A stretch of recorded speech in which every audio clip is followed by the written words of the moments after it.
Good afternoon, ladies and gentlemen, and welcome inside Jimmy John's Field for another edition of baseball on the USPBL YouTube channel. Today, the Eastside Diamond Hoppers will take on the Utica Unicorns in this division matchup. Hi, everybody. My name is Leo Ortel, here to bring you the call on another Sunday fun day at the ballpark as the Princesses and Pirates are in the house, courtesy of Fairy Tale Entertainment. Last night, the Westside Woolly Mammoths battled against the Utica Unicorns. The former New York Yankees first-round draft pick back in 2012, that's Ty Hensley, of course, threw perhaps his best outing of his professional baseball career by going 7 innings, giving up just 1 run, walking only 1, and striking out his USPBL career-high 7 batters. More impressively, Hensley did all of this against a Mammoths lineup that is the most dangerous in the USPBL. However, the Unicorns lineup was better last night, with Kyle Orloff making his USPBL debut and going 2 for 4 with 2 singles as well as 2 RBIs. Coley Curry then came in to pinch hit later in the ballgame and hit a 2-run single, which added some insurance for the Unicorns, who used Sam Cottingham-Beard and Nolan Clenny to close down the game for a 5-1 victory. This afternoon, the Unicorns are back in action looking for their 3rd straight win. Although the Unicorns are 19-17 and at the top of the Eastern Conference standings, they will look to gain ground on Birmingham, Bloomfield, and Westside, as those 2 teams are ahead of Utica. Greg Jacknowitz will make his 2nd USPBL start and his 3rd appearance overall for Utica today. In 5 innings of work so far, the Akron, Ohio native has given up only 6 hits, 1 earned run, 1 walk, and struck out 4.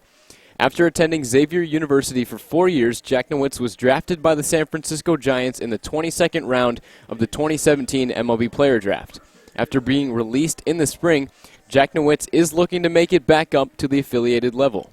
The Hoppers are coming off a 4-1 loss against the Mammoths on Friday and will look to also get back into the win column. They are currently 14-21 at the bottom of the league standings and are the only team with a record below 500. Colby Neely will make his 7th start this season and look for his first USPBL win as he comes into this ballgame with an 0-3 record. Neely was also an affiliated ball with one of the biggest rivals of the Giants, the Los Angeles Dodgers. Neely will look to improve his 5.61 ERA to help his struggling Hoppers team. The Hoppers are 3-6-1 in their last 10, and the Unicorns are 5-5 in their last 10, with both of their offenses struggling of late. Although we won't see any new bats in Eastside's starting lineup, Pat Adams is being moved into the 3 spot to hopefully provide a boost, as we've seen him in the 1 spot for most of the year, but it will be Ashante Wheatley leading off. Utica has added some new bats that have produced pretty well over the last week, but some guys are still settling in to professional baseball. And now to dive into those lineups, let's first get into the visiting Eastside Diamond Hoppers. Like I said, it'll be Ashante Wheatley in the leadoff spot for just the 4th time this season. He's hitting .208 with a home run in 7 games. Sebastian Diaz, who played for Eastside last year and just joined Eastside once again about a week ago, will be batting in the 2 spot. He'll be the DH. Pat Adams will be hitting 3rd. He'll be playing left field. So we've seen Pat Adams for most of the season in that leadoff spot. He's only hit in the 3 spot 6 times so far this year, but hopefully he can provide a boost as he's hitting .359 with 3 home runs and 17 RBIs. If you've been watching the Diamond Hoppers all season, you know how consistent he's been, but he is coming off an 0-for-4 night, a very rare game where Pat Adams did not reach base. As I take a look at the numbers for Pat Adams, he's played in 37 games this year, and there's only been 2 games where he has not reached base. Luke Johnson will be hitting cleanup. He'll be in right field as he was playing catcher in the loss against the Mammoths on Friday, tied for the 2nd in home runs with 7, and also 5th in slugging with a .522 slugging percentage. He was the only Hopper to have multiple hits in the game on Friday as he went 2 for 4 with a run and an RBI. The Hoppers only had 4 hits, so obviously looking for more offense against Utica this afternoon. Bradley Hamilton, who was in the outfield, flip-flops with Luke Johnson as he'll be playing catcher and also hitting 5th. Wesley Jones will be batting 6th. He'll be at 3rd base. He has been struggling lately, but does have 14 RBIs, which is among the top 4 on the team.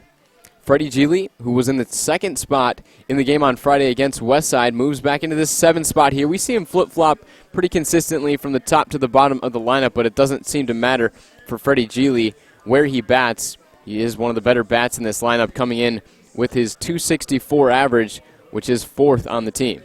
Brant Broussard, a newcomer. In the last week or so, who's only played in 2 games, he's 1 for 7 with a .143 average, but he does have a home run. Coming off an 0 for 3 night, he'll be playing shortstop and batting 8th, as of course it was the Hoppers shortstop for pretty much all of last year and all of this year.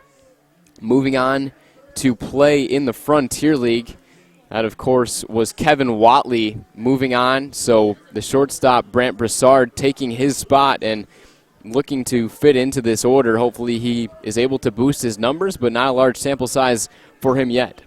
Zachary Gray rounds out the bottom of this Hoppers order, playing first base. He got the off night on Friday against Westside, so he'll be well rested and hopefully be able to produce in the lower portion of this lineup. And, of course, it will be Colby Neely, like I mentioned, making his 7th start and 10th appearance overall for Eastside on the mound. And now for Utica, the home team tonight, it'll be Jimmy Latona batting first. He'll be playing catcher, tied for 2nd in home runs, as he does have 7. We've seen him in the leadoff spot the past few games. He's hitting .269 coming in with a .418 on-base percentage. So kind of an interesting bat in the top of this lineup. Not necessarily known for his speed, but a guy that gets on base over 40% of the time. Jack Dennis, who made his debut last night, the product out of Tiffin University, will be batting second. He'll be playing first base, and he'll look for his first USPBL hit after going 0 for 4 last night, but a positive sign for him. He did work multiple 3-2 counts in that game and walked in his last plate appearance. Eric Jones will be batting third. He'll be playing third base, of course. He's been absolutely dominant since joining us, coming over from Davidson, of course, the Division I college. He's first in average and second in on-base percentage. Ashton Barzell will be the right fielder in the cleanup spot tonight. He's batting .375 through his first 6 games, also with a home run. Coley Curry, who pinch hit last night, drove in 2 with a single as he pinch hit for Kyle Orloff, came in and did the job against the right-handed pitcher, the reliever. He was put in that situation, and when his name was called, he definitely answered. So good to see him back in center field in the 5 spot. Brian Benz, of course, the left fielder, just joining us from the University at Cumberland's. 1 for 7 through his first 2 games, so look for his bat to get going as he had a ton of power at the University of Cumberland's down in Kentucky. Kyle Orloff, who had a great game last night, 2 for 4, 2 RBIs in his debut, will be the DH. In this afternoon's contest, he'll be batting 7th. Kyle Bonneke will be batting 8th, playing second base, coming off an 0 for 4 night, but did reach with the walk. Malik Blaze, will be the shortstop, rounding out the bottom of this order in this 9 spot. He'll also look for his first USPBL hit, as he's 0 for 7 in 5 games, but he will be making his 3rd start and 6th game overall, as once again it will be Greg Jacknowitz on the mound for Utica. National anthem about to get underway. We should be in for a good one here at Jimmy John's Field. The Pirates, and Princesses in attendance, courtesy of Fairy Tale Entertainment. National anthem coming up. We'll be right back on the USPBL YouTube channel.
A nice rendition of our nation's anthem from a youngster there on the saxophone. A nice job.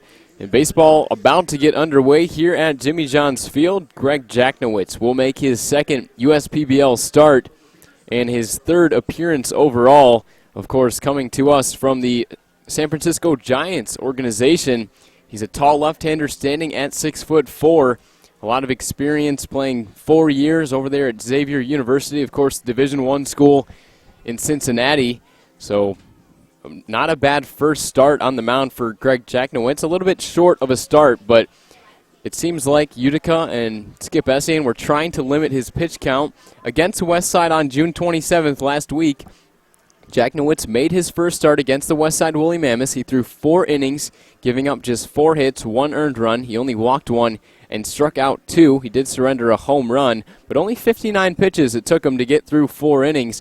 Hopefully he can go the distance more so today against a struggling Hoppers offense. The Hoppers offense comes in with some of the worst marks in the league, as they are only hitting .237 as a team, which is 4th, and also their 19 home runs ranked 4th. And they do struggle more so against left-handers than they do against right-handers. So I mentioned the .237 team average, but against left-handers, Eastside is hitting just .211 this year. So hopefully, with some new bats in the lineup that have been added over the last few weeks, they can change those numbers around, as there are a lot of right-handers in this lineup. But quickly we'll go through the Hoppers lineup again. Ashante Wheatley hitting first, Sebastian Diaz hitting second, Pat Adams in the 3rd spot, Luke Johnson hitting 4th, Bradley Hamilton hitting in the 5 spot, Wesley Jones 6th. Batting 7th is Freddie Geely, Brent Broussard, and Zachary Gray round out the bottom of the order.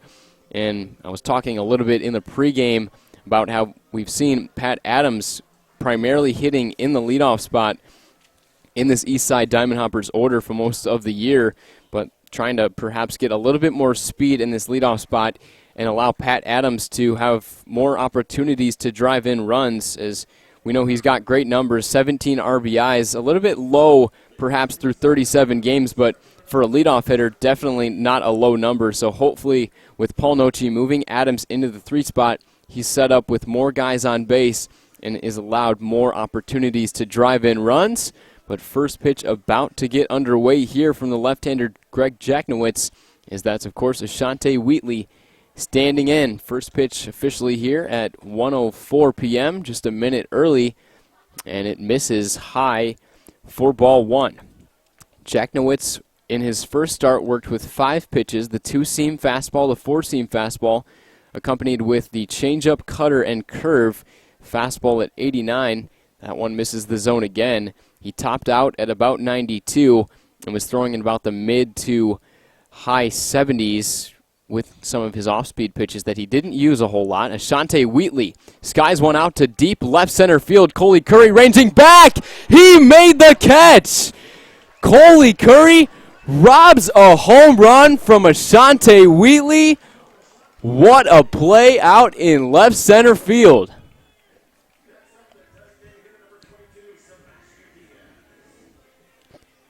That is one of the best catches that you will ever see. Maybe a little bit hard to see on your screen at home, but kind of a short wall out in left center field.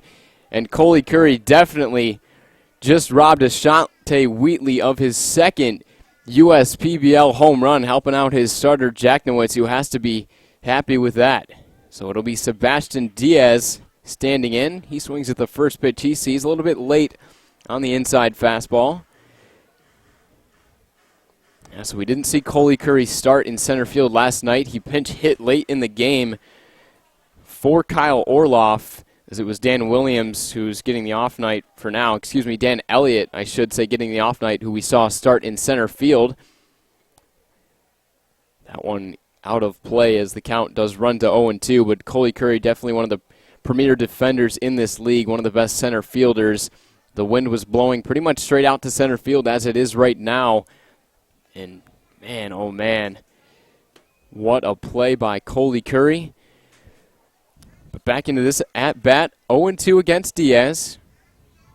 Jacknowitz deals this one just foul down that left field line. Could have been extra bases for Diaz. 1 for 10 through 5 games so far for the Hoppers. Paul Nochi of course, had Diaz in his lineup last year and then added him when he saw that the Hoppers team as a whole lacking in the power numbers with just 19 home runs. Every other team has at least 28, so the Hoppers well above, or I should say well below, what the other teams are doing as far as power. And Diaz had 7 home runs in 44 games last year, and already just the 1 hit, but looking for that first home run. 91, missing outside. Good take by Diaz.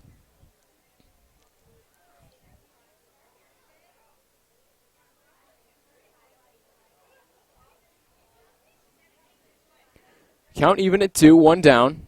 The offering grounded over to the left side. That's Malik Blaze, the shortstop for Utica, firing it over to Jack Dennis, the first baseman, to complete the force out there.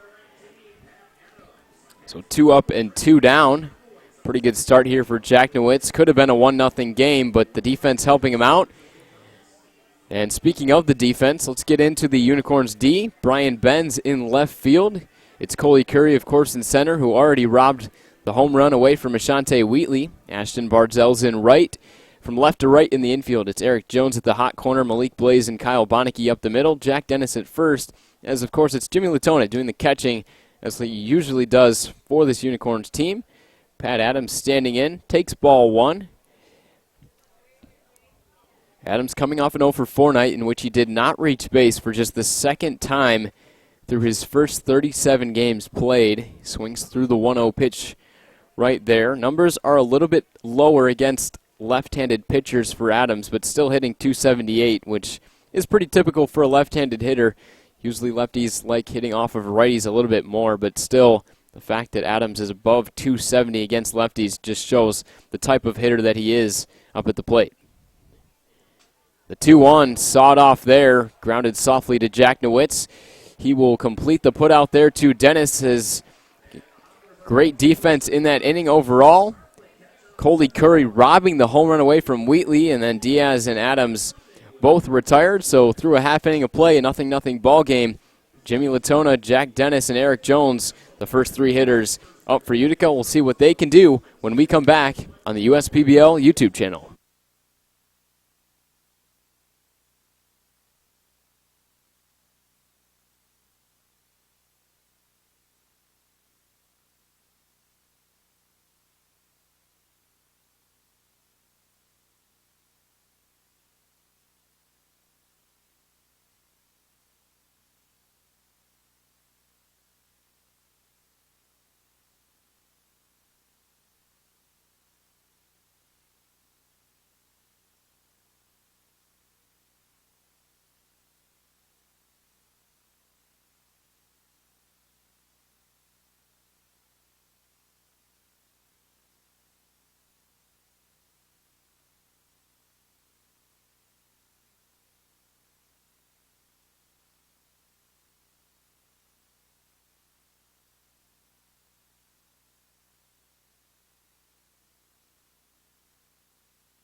We head to the home half of the first inning. Leo Ortel on the call on this beautiful Sunday afternoon for baseball. Colby Neely will make his 7th start and 10th appearance overall for Eastside. He comes in with a 5.61 ERA over 33 2/3 innings pitched. An 0-3 record, so still looking for that first USPBL win, but 31 hits allowed, 22 runs, 21 of them earned.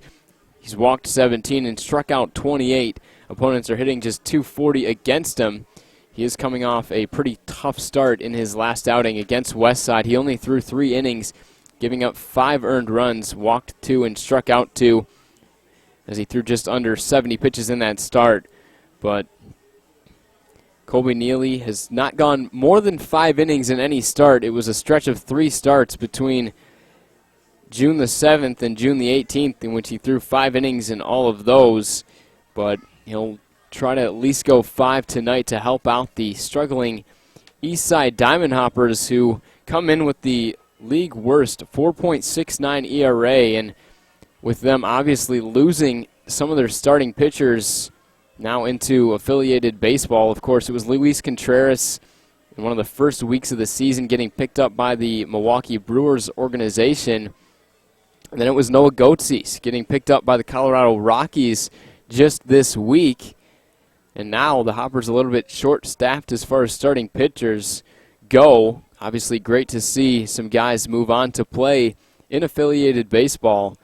But hopefully Colby Neely can kind of step up and try to be their number 1 as he'll face off against Jimmy Latona, the Unicorns catcher, batting in the leadoff spot again this afternoon, just where he was last night in that 5-1 win against Westside. First pitch swinging, 88 on the fastball. Latona early on it. Latona went 1 for 4 with a run and a walk. This afternoon, Utica definitely seeing a different type of starting pitcher than they saw last night.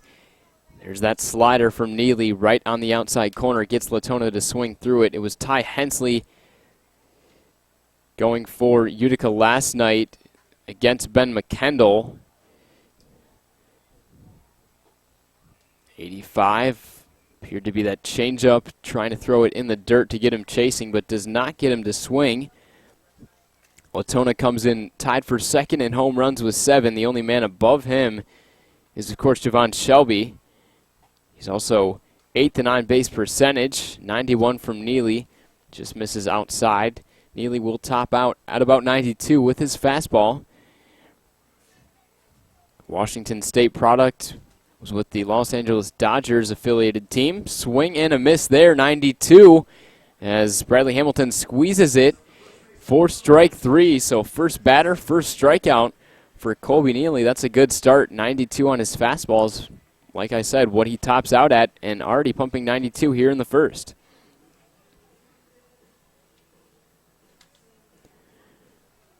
So it's going to be Jack Dennis, first baseman, batting in the second spot. Let's go through the Hoppers defense. It's Pat Adams in left, Ashante Wheatley in center, Luke Johnson in right, from left to right across the infield. It's Wesley Jones, Malik Blaze, Freddie Geely at second, Zachary Gray at first, Bradley Hamilton just squeezing strike 1 behind home plate, the Kent State catcher, the battery mate of Colby Neely. Another swing and a miss. Fastball looking electric so far in this start for Neely. Neely's definitely a harder thrower than Ben McKendall, who will top out at about 87 or 88, who Utica saw last night. But Utica did jump over McKendall early on. 93, just missing on the outer half. The count runs to 1-2. That's the hardest fastball, according to the numbers we have, that Neely has thrown this season.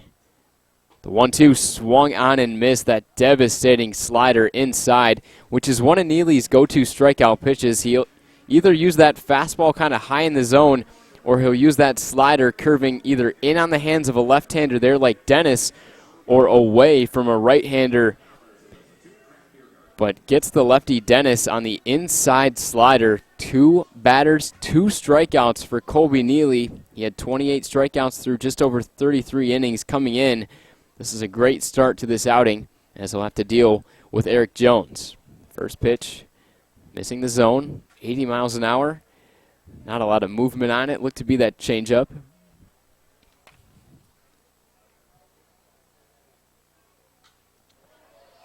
Driven out to left field. Pat Adams doesn't have to move much, but just backtracks a little bit. And the Unicorns are retired in order here as they go down 1-2-3, just as the Hoppers did in the first. It'll be Luke Johnson, Bradley Hamilton, Wesley Jones, 4, 5, and 6 due up for the Hoppers. A scoreless game through 1 inning of play, as both pitchers have faced the minimum. We'll be right back on the USPBL YouTube channel.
And welcome back to the USPBL YouTube channel. Leo Ortel on the call as my broadcast partner Rich Borland out in the Chevy Pavilion in left field with some groups, as he is a group salesman as well here at the ballpark. Luke Johnson will lead off the top half of the second inning, swings at the first pitch, grounds it to Malik Blaze. He'll throw to first for the easy out, one pitch, one down. Here for Greg Jacknowitz, a 1-2-3 inning in the first. But his defense helping him out as Coley Curry robbed the home run away from Ashante Wheatley, the leadoff hitter. And just as I was talking about Rich, he had a really good view out in the Chevy Pavilion in left field, as you can kind of see that tent on your screen in left. And he was out there and said that that ball definitely would have cleared the wall. But obviously Curry making the incredible catch. Bradley Hamilton takes strike one, 91 on the outside corner. Hamilton out of Kent State University, very versatile player. Can play in the outfield, can play some catcher too. 84, that one hits the inside corner. That's a good pitch there from Jacknowitz. Appeared to be that changeup. Hamilton in an 0-2 hole. 3 strikeouts in 0 for 4 night yesterday. Takes that pitch, a good take by Hamilton. Put up a .272 batting average his last 3 years. Also .272 his senior year with 9 home runs and a .355 on base. Another changeup try. He wanted it a little bit lower and inside. That's where Latona was calling for it. Count even at 2. Hamilton hitting .286, 4 for 14 through his first 5. Another good take there, and this is what we've seen Hamilton do since joining the league. He puts up these good at-bats, able to work his way into similar type counts as this one, now full. But he's already shown that he can be disciplined, coming off the tough night with the 3 strikeouts, like I said. Here comes the 3-2. Swung on and missed. Hamilton goes down on strikes for the 4th time in his last 5 at-bats, and that's the first strikeout of the outing for Greg Jacknowitz.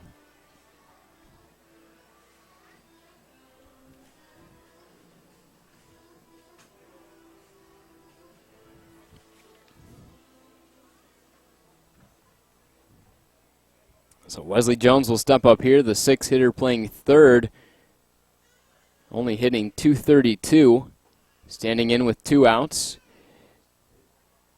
First pitch missing the zone from Jacknowitz.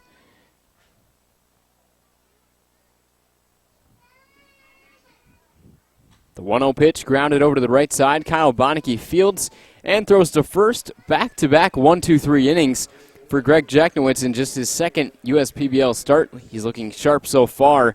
And speaking of looking sharp so far, Colby Neely doing the same as he'll come out for his second inning of work and face off against 4, 5, and 6 for Utica, Ashton Barzell, Coley Curry, and Brian Benz. You're watching the USPBL YouTube channel.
And welcome back inside Jimmy John's Field on the USPBL YouTube channel. Ashton Barzell will stand in for his first at-bat in the 4 spot against Colby Neely, who misses with the 91-mile-an-hour fastball. Trying to pitch Barzell inside. He does crowd the plate. The 1-0 swung on and missed. Another fastball. Fastball looking really sharp from Colby Neely so far. Good movement on it, and we've already seen him touch 93, which is the highest mile-per-hour pitch that he's thrown in any start this year. At time 83, the slider not sliding as much as he wanted. Barzell is hitting .375 through his first 6 games, does have a home run, coming off a 1-for-3 game with 2 runs scored, a walk, and a hit by pitch. Pops one out to the right side. Looks like it's going to be Zachary Gray. If he can battle the sun and catch it, he will. Nice catch there by Gray, battling the sun. So 1 up and 1 down. Both pitchers looking really sharp so far. Both had retired the first 3 batters they faced, a 1-2-3 first inning. And then Greg Jacknowitz of the Unicorns sent down the Hoppers 1-2-3 in the second. So Colby Neely will look to do the same against Utica. It'll be Coley Curry. Takes ball 1 outside. Curry came off the bench in the 7th inning in the game last night. A 2-run single for him. Has more success against right-handed pitchers. Swings through the 91-mile-an-hour fastball that time. Curry with really solid numbers against righties. .317 compared to just .045, 1 for 22 against lefties, which is why he came off the bench to face off against a right-handed relief pitcher. It was Kyle Orloff who he pinch hit for, and Kyle Orloff in his debut, 2 for 4 with 2 RBIs, but still Skip Essien made the call to bring Curry in, and it paid off to add a couple insurance runs for the team late in that game. Count even now at 2. Speaking of Skip Essien, he is the third base coach in this afternoon's game, flip-flopping with Willie Martin, the assistant coach, who's at first base. Colby Neely absolutely dealing an off-speed pitch that time. That's already strikeout number 3, not even through the second inning. First strikeout on an off-speed pitch. Actually, no, that's the second strikeout on an off-speed pitch, both on the slider, both against left-handed hitters, too.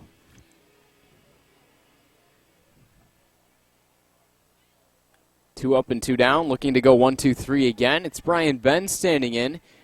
Strike one, hits the outside part of the plate.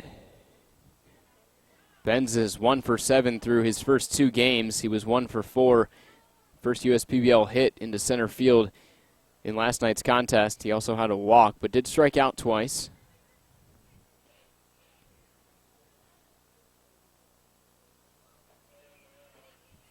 Neely works from the windup.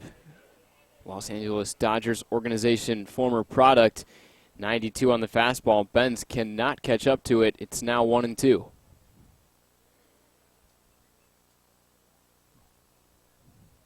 Looking to go 1-2-3 for the second consecutive inning.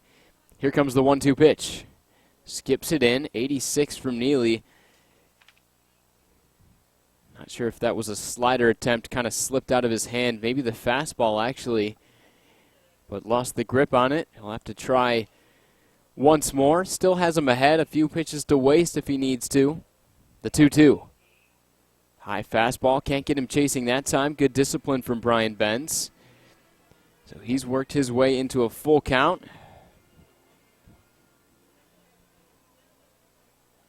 First full count we've seen for Colby Neely. And he will win the battle here. Strikeout number 4 for Colby Neely as Benz chases the high fastball. Both pitchers cruising through 2 as they've faced the minimum. We are definitely in for a good one on the USPBL YouTube channel. We'll be right back.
Two innings have gone, both pitchers cruising, but the day will be done for Greg Jacknowitz on the mound.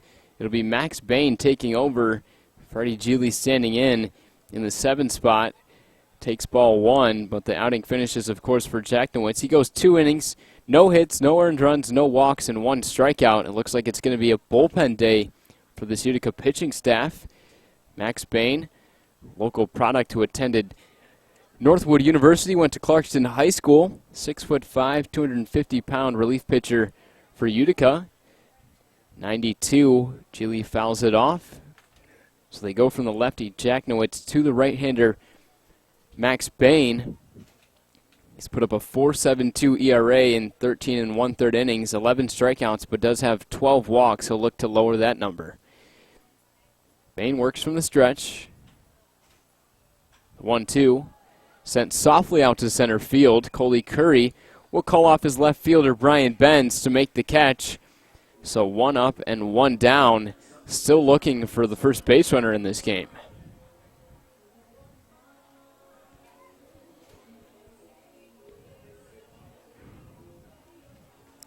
So here comes Brant Broussard, the shortstop for Eastside.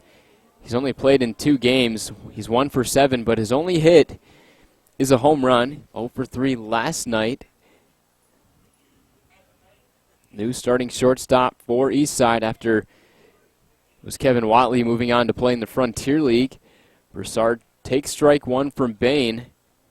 Broussard went to Louisiana State University out of Baton Rouge, Louisiana. Bain misses below the knees that time.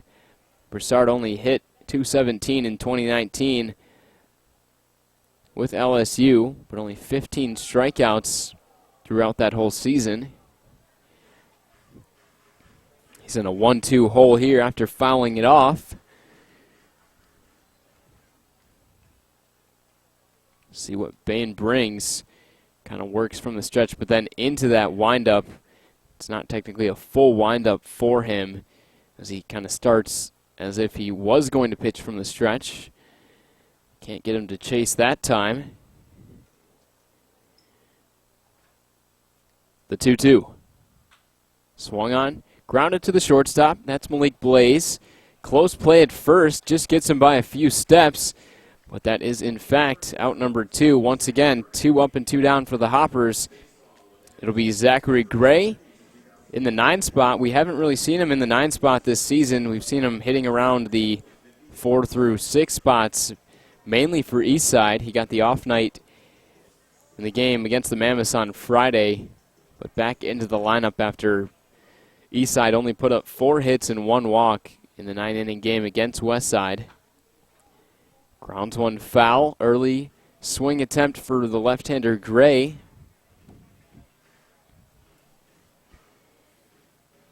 Eastside, like I said, only hitting .211 against left-handers, so they're probably a little bit happy that Jacknowitz is out of this game. Eastside hitting .242, closer to their season average overall against right-handed pitchers. Gray's in an 0-2 hole against Bain, looking for the first strikeout, looking to send down the Hoppers 1-2-3. It would be the 3rd inning in a row that the Utica pitching staff could do so. Fastball in the dirt, not where he wanted it. Jimmy Latona stopping it behind home plate.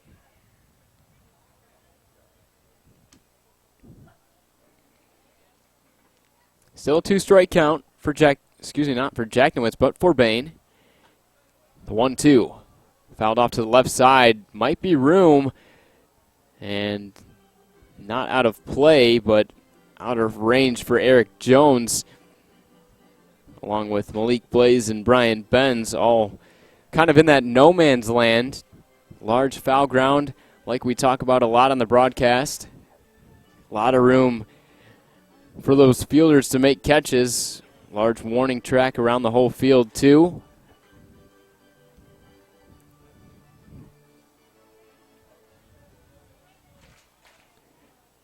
Gray working in a battle. It's 1-2 count. Bain trying to put him away.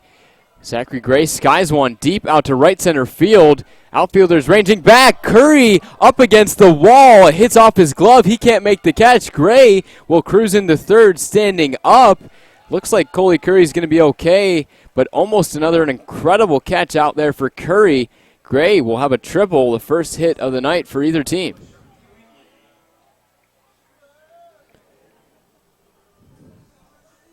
We just rave about Coley Curry's range in center field.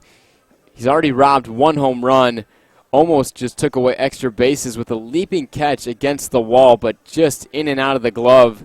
We've continually seen Curry sacrifice his body for his team defensively.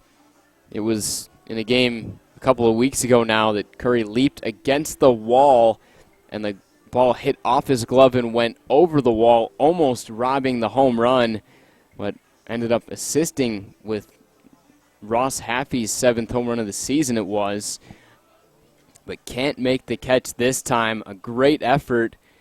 First chance to strike for Eastside, and here comes the man who had the home run robbed away from him by Coley Curry. Ashante Wheatley, deep fly out into the left center field gap. Could have been his second of the season. See if he can come up this time to drive in Gray. First pitch in the dirt. Good block by Latona to possibly save the run.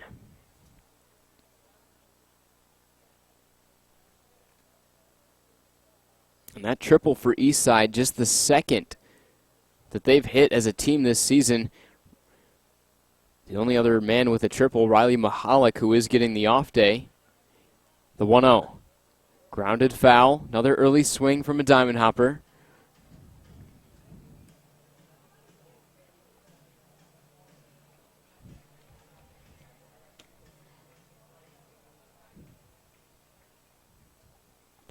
So Wheatley only hitting .208 through 7 games, but we know he's got power. He takes ball 2, as it's now 2-1 count in this at-bat. Ashante attended Southern University. He only hit .190 in 2018, but really upped his numbers his last year there. A .299 average, along with a .421 on base. He hit 4 home runs and also stole 21 bags. He's got some speed. 92 from Bain, misses outside. We haven't really seen Bain work behind any of the hitters that he's faced thus far. We know he has some problems with walks. Does have a couple bases to give. Sebastian Diaz is waiting on deck. Wheatley up the middle, and Malik Blaze cannot handle this one. The first run will score for Eastside on the E6. Wheatley reaches, and Zachary Gray scores. Eastside takes the 1-0 lead.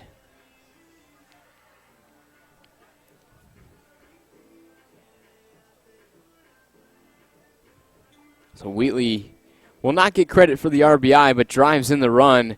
Some good 2-out hitting from the Eastside Diamond Hoppers. Zachary Gray scoring the first run of the game after his triple. Wheatley on first, good speed. 3 for 5 on the base pass so far this year, but 21 in 2019 at Southern University. Sebastian Diaz now standing in the box. Fouls off the first pitch.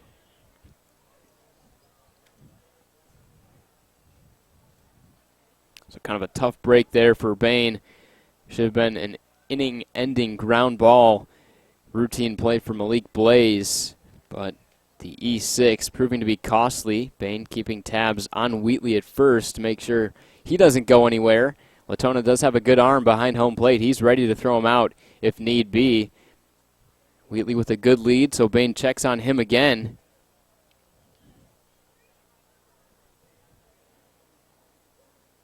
That was the first error on the season for Malik Blaze. The 0-1. Up the middle, into center field. That's a base hit. And now some trouble with it in center field. Coley Curry kind of bobbled the ball. Ashante Wheatley with his good speed, taking advantage of it. He'll move all the way up to third. And just like that, it was 2 up and 2 down for the Hoppers, but putting together a very nice 2-out rally. And this is the exact man that you want standing in. That's Pat Adams. Adams grounded out to Greg Jacknowitz, the starting pitcher, the left-hander in this game. I mentioned Pat Adams' numbers against lefties, hitting .278 on the season. Way better against righties, 373. First and third, 2 down. First pitch from Bain. Just misses upstairs with the fastball, trying to paint the high outside corner, but does not get the call from our home plate umpire. Diaz does not have any stolen base attempts on first. Another fastball from Bain, missing inside. So the control starting to fade for the Clarkston, Michigan native, the Northwood University product.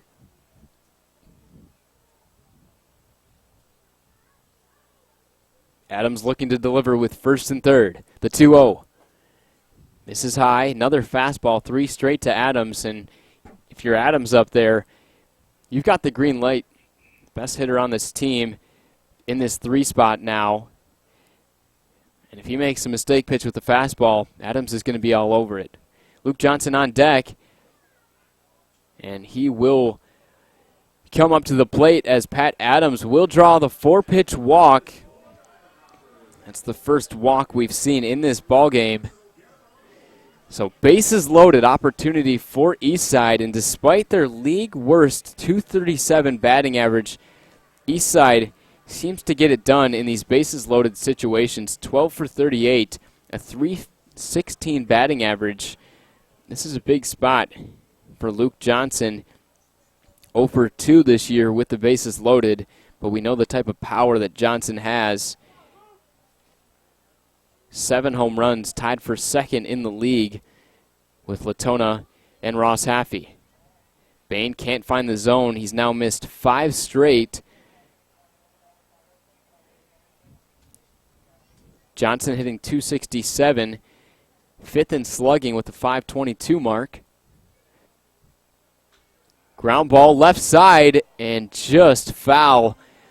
Would have been extra bases, multiple runs for sure. Hopper's getting back to the bags there. It's Ashante Wheatley on third, Sebastian Diaz on second, Pat Adams on first. Bain came in, got the fly out for Freddie Geely, the ground out for Brant Broussard, but since then, a Zachary Gray triple, an E6. The run scores for Ashante Wheatley is at bat. Sebastian Diaz singles to center, Pat Adams walks, and here we are. Luke Johnson, 1-1 count, bases loaded with 2 down. Driven out to right field. Should be routine for Ashton Bardzell as he chases back and makes the catch. So Bain does give up the 1 unearned run because there was the error from Malik Blaze, the shortstop, but escapes the bases loaded jam as we head to the home half of the third. Hoppers take the 1-0 lead. Utica will try to get back into this game with Orloff, Bonneke, Malik Blaze, 7, 8, 9 as they look for their first base runner. When we come back on the USPBL YouTube channel.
Welcome back to the USPBL YouTube channel. Leo Ortel bringing you the call this afternoon.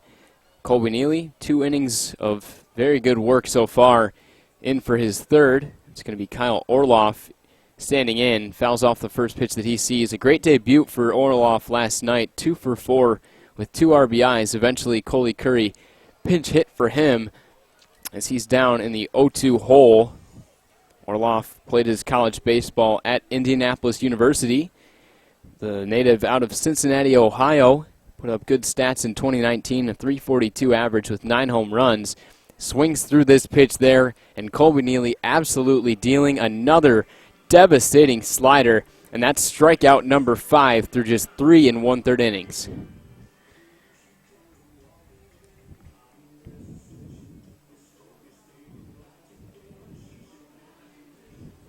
So we knew his main strikeout pitches were that 4-seam high in the zone and then that slider, whether inside on a lefty or outside on a righty. He likes to throw that on the right side of the plate. Kyle Bonneke stands in, takes the first pitch, but he's got 2 strikeouts on the fastball so far. 3 with that slider. The 1-0 misses again, so a 2-0 count to Kyle Bonneke. Pretty low batting average for him, just .202, but on-base percentage .321. Made solid contact yesterday, just couldn't get a hit, and solid contact here, pretty much just like yesterday. Solid piece of hitting, just not where you want it to be. Lines out to right field, and 2 up, 2 down. Neely looking for that 3rd straight 1-2-3 inning.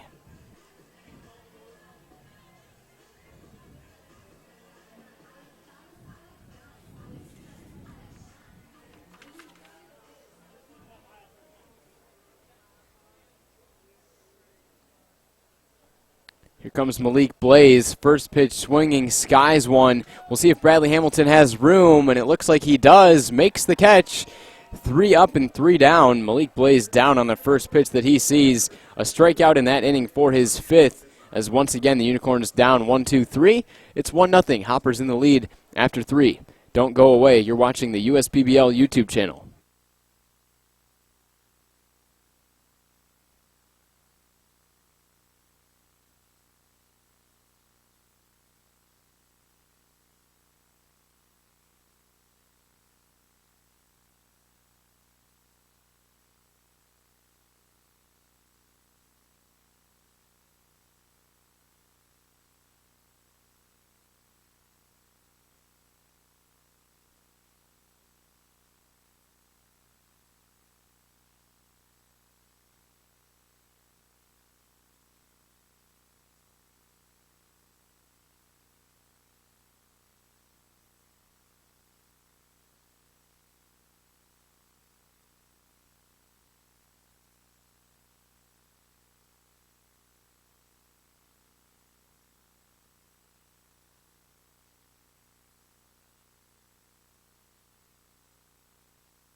We've played 3 at Jimmy John's Field, 1-0 Eastside in control.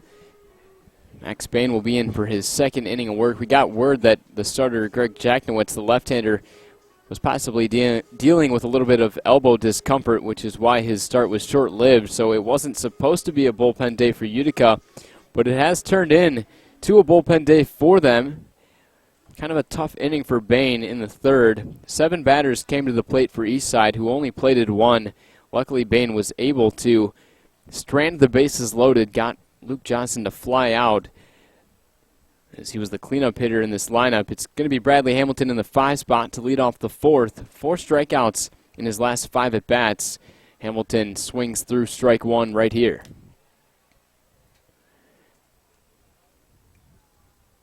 Jack Nowitz, the starter, got his only strikeout against Hamilton with a fastball in the 2nd inning. Fastball in the outside corner. So Hamilton quickly in an 0-2 hole, looking to at least put something in play. Swung on and missed. Hamilton not having much success at the plate the last couple of games. Hopefully he's able to turn it around in his next at-bat, but for now, out number 1 in this inning, and that's the first strikeout for Max Bain, the right-hander out of Clarkston, Michigan.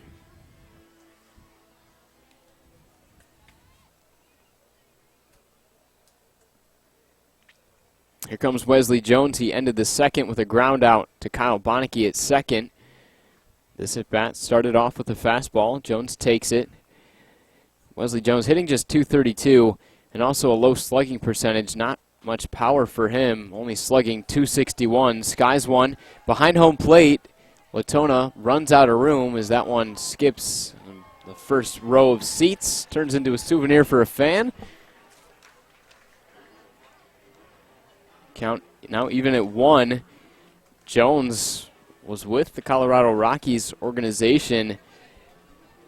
He's the only bat in the Hoppers lineup that has the affiliated experience. He spent 4 years in the minors as a .250 hitter. A lot of potential for him. Signed with the Rockies in 2013 at just 17 years old, but has not done much this season. You'd like to see him get it going with the power numbers, but pretty low slugging percentage, .290 on base percentage too. Grounds one to Malik Blaze, has trouble with it again. Malik Blaze made the only error of this ballgame last inning when the only run of this ballgame scored. It was Ashante Wheatley at the plate. He grounded one to Malik Blaze. He botched it just as he did there when Zachary Gray scored the first run. So now 2 errors for Malik Blaze. Should have been out number 2. We saw Utica's defense in the first with Coley Curry backing up the starter Jack Nowitz, but Max Bain not being helped out too much by the infield. It's going to be Freddie Geely, third baseman Jones playing in, maybe anticipating a sacrifice. Geely takes strike 1, no sign of a bunt, so Jones will head back to even with third base. Infield at double play depth, looking for the double play ball. The 0-1. Fouled off by Geely, so he's now in a hole 0-2. Bain has worked ahead of most of the hitters that he's seen. Really the only time that he was behind against a hitter was that triple for Gray and then the 3-0 walk to Adams on 4 straight pitches. 85 that time. Bain not happy with himself on that pitch. Luckily for him, he did not hang it over the heart of the plate, missing it high. Geely flied out to center in the third. He's hitting .264 and coming off an 0-for-4 game against the Mammoths on Friday. Grounds one up the middle. Bonneke on the backhand flips to Malik Blaze. He throws to first. They get the out at second, but a wide throw from Malik Blaze pulls Jack Dennis off the bag. So they will just settle for 1 as Geely grounds into the force out. Fielder's choice at second. Looked like Geely may have beaten it out with his good speed anyway, but out number 2. Brent Broussard, the shortstop for Eastside, will come up for the second time. He grounded out to the shortstop Malik Blaze in the third inning. 2 straight batters retired in the third, but then the Hoppers put together a nice 2-out rally. Scored one, but could not strike with the bases loaded.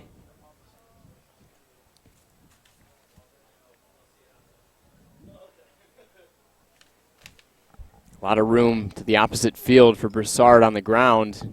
Bonneke shaded up the middle. Freddie Geely takes off. The throw down from Latona on the ball into center field. Gets past Bonneke. Good backup from Malik Blaze.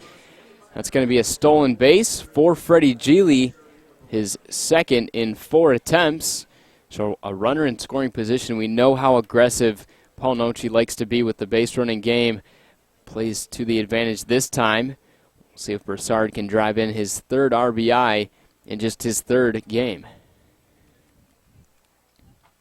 The 1-0. Fastball right on the outside corner from Bain.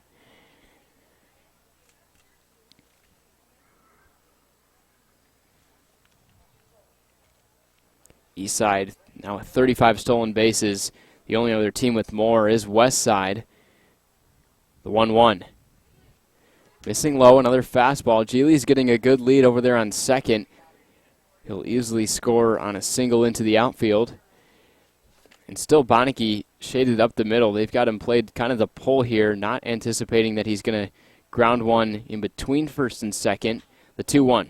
Grounded to the left side. It's Malik Blaze, comes up with it this time, a high throw, and the call from our infield umpire says he is in fact out. A nice tag by Jack Dennis to save another wild throw from Malik Blaze. As the Hoppers are retired here, we'll head to the home half of the 4th. It'll be 1, 2, and 3 due up for Utica. Jimmy Latona, Jack Dennis, and Eric Jones when we come back.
We head to the home half of the 4th. It's Jimmy Latona taking ball 1 from Colby Neely, dealing through 3. Has faced the minimum.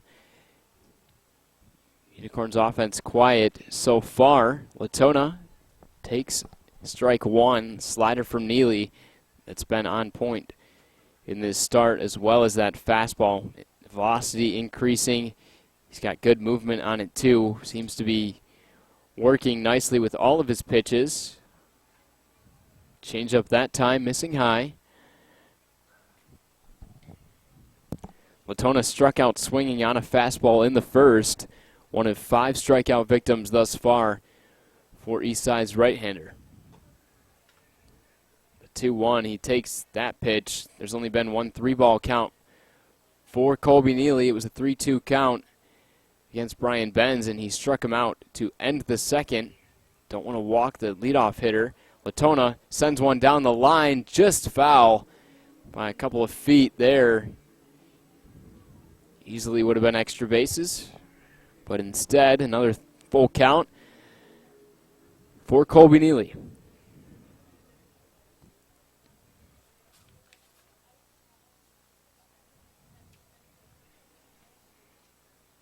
Here comes the full count offering. This one hits the outside corner high. Latona was headed to first, but that will be strikeout number 6. Latona strikes out for the second time. That is the first looking strikeout.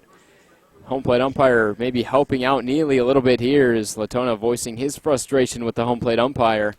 But either way, out number 1 here in the 4th with Jack Dennis, the left-handed bat. Another strikeout victim standing in.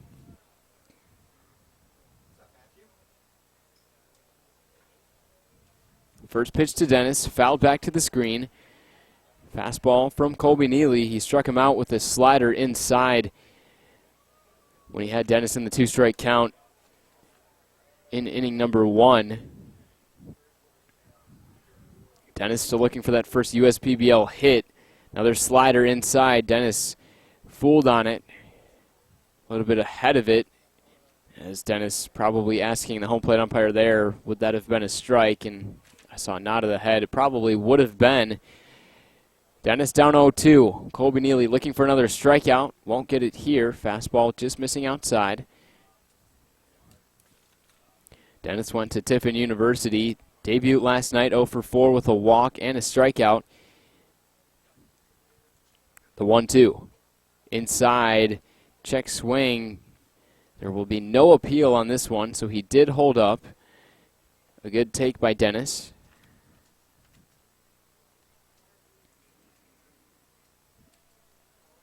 Native out of South Elgin, Illinois, thinks about swinging again, but works his way into a full count, which he was in 2 full count situations last night against the Mammoths. In one of them he walked, which was his last plate appearance of the night. So a couple full counts here in the 4th for Neely. See what he does this time. Inside fastball popped behind home plate. Looks like it's going to be Bradley Hamilton. He makes the catch. So 2 up and 2 down. Neely, even working in these full counts, able to get the outs when he needs to. And looking to send down this Utica lineup 1-2-3 for the 4th time in as many innings. It'll be tough to do it here against Eric Jones. He comes in first in the league in batting average with a .434 mark, also second in on-base percentage at .483. This versatile defender who's playing third base tonight can also play some catcher, has also gotten things done on the offensive end. Really has fit in nicely in this 3 spot of the Utica order. Devastating slider once again from Colby Neely. Swung through. The count now even at 1. Jones was 1 for 4 last night against Westside with a run scored as well as a walk, so keeping those on-base numbers up. Another slider from Neely, looking sharp again, placing it exactly where he needs to. Not really in the zone, just off the plate, but curving from the heart of the plate to pretty much be a ball, but an impossible take for Jones. He's down 1-2. From the windup, sent over to the right side. It's going to be foul.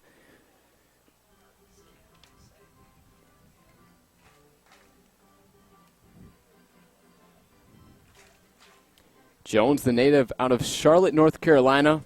Like I said, went to Davidson, a .332 career hitter there. His senior year, great numbers as well. .351 with 9 home runs. Hard to believe that Jones was not drafted. He also had 17 doubles, only 18 strikeouts, over 202 at-bats. Definitely a guy that can make it up to the next level. Neely deals the 1-2. Slider this time a little bit more outside than he wanted. Jones still thought about the swing, but was able to hold back this time. 1 strikeout in the inning for Neely. 6 overall on the night, trying to make it 7. 7 is his USPBL career high. He will not get the 7th strikeout in this outing on this pitch, and that's now the 3rd full count in a row that we've seen. Utica definitely starting to have some better at-bats, maybe a change of game plan for both Willie Martin and Jim Essien, coaches of the Unicorns, trying to be more disciplined, take some more pitches. But here comes a 3-2. Doesn't take that pitch this time. Another slider from Neely. Jones just gets a piece of it to stay alive.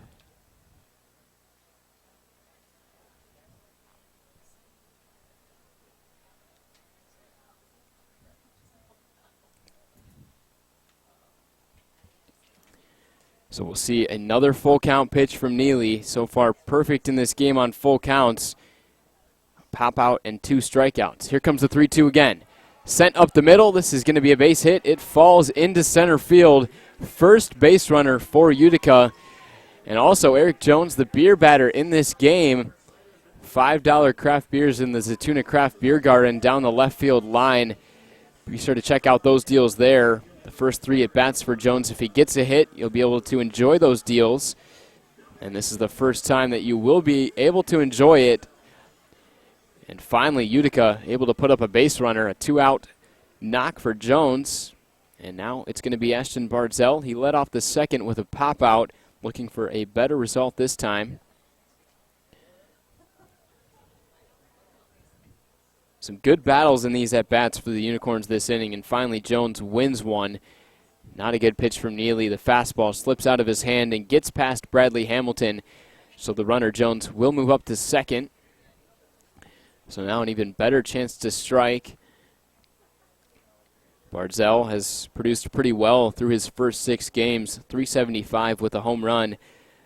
A good game against the Mammoths last night, too. 1 for 3, couple of runs scored. Walk and a hit by pitch. Definitely a successful night in the books. Swings at that one, fouls it off to the screen behind home plate. Barzell was playing with the Lake Erie Crushers in the Frontier League this year, only played 2 games for them. He's found a nice home in this cleanup spot for Utica. Jones and Barzell both joining the team over the last few weeks in what was struggling Utica offense that's been able to pick it up thanks in part to these 2 men right here. The one on base, Jones, and Barzell standing in. Here comes the 1-1. Flied out to right center field. Looks pretty routine. It's going to be Luke Johnson ranging back and to his right to make the catch. Utica gets a base runner but strands him as Colby Neely still looking sharp. We're through 4 at Jimmy John's Field. Eastside out in front 1-0. This is the USPBL YouTube channel.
We've played 4 at Jimmy John's Field, 1-0. Eastside with the lead after they scored 1 in the third.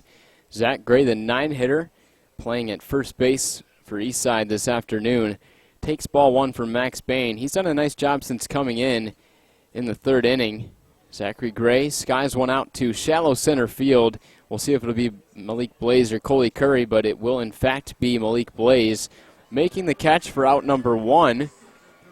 There has been the one run surrendered for Max Bain, but it was an unearned run. Malik Blaze, who just made the catch in shallow center, has been struggling with some ground balls this afternoon over to his way. A couple of errors for him. The only really hard hit against Max Bain was the triple for Zach Gray, in which Gray scored when Ashante Wheatley grounded one to Malik Blaze, and he made the error for the only run of this ball game. Another error in the fourth, but Max Bain able to get that first strikeout of his outing in the fourth, and then get a ground out as well as a fielder's choice ground out after stolen base two. Here comes Ashante Wheatley, the man who almost sent one over the wall in left center field. It was robbery for Coley Curry. And then Wheatley, like I just said, was the one who drove in Zach Gray. Doesn't get credit for the RBI because of the E6. This time grounds one down the line, and that one is fair past Eric Jones. We'll see if Wheatley's going to have extra bases, and in fact, it looks like he will. He'll slide into second just ahead of the throw in from Brian Benson left. Wheatley gets his first hit of the night and finds his way on second with one down. Just snuck one down the line past Jones, a ground ball, and Jones was kind of playing off the line, so he was not able to make the play. But a good sign for Wheatley. He's swinging the bat well this afternoon and finally rewarded with his first hit. Sebastian Diaz collected his first hit of the night, I should say, in the third with a single into center off of Max Bain. We'll see what he does this time with Wheatley on second. 89 inside corner fastball. Finds the zone for strike one. Diaz 1 for 2. He's also grounded to shortstop. Second pitch in the at-bat. Another fastball. 90 this time on the gun. Misses outside. Diaz 1 for 10 coming into the game through his first 5. 0 for 2 with a walk in the contest against the Mammoths on Friday. The only walk that the Hoppers drew. The 1-1. Fastball outside corner, so 3 straight fastballs. And just like that, Diaz is down 1-2. Bain could always go back to another fastball, could use something off-speed outside. We'll see where Latona calls for it. Kind of hard to tell right now, maybe trying to fool him, but looks like he's setting up outside now. Goes with the off-speed pitch, misses high. Something that catchers will try to do when there's runners on second is try to set up as late as they can, because there's always the chance that the man on second could flash a secret sign to the hitter to say where he's setting up. Count even at 2, runner on second. Fastball that time. Looked like Latona was set up outside again, but Bain skips it in. Another good block by Latona, who's had to deal with a lot of blocking behind the plate. The Utica pitching staff has walked a lot of batters this week. Just the one walk tonight. I should say this afternoon. Max Bain with the one walk to Adams in the third. The 3-2. Sky to the right side. Should be playable. Jack Dennis under it, the first baseman. He makes the catch. 4 out number 2.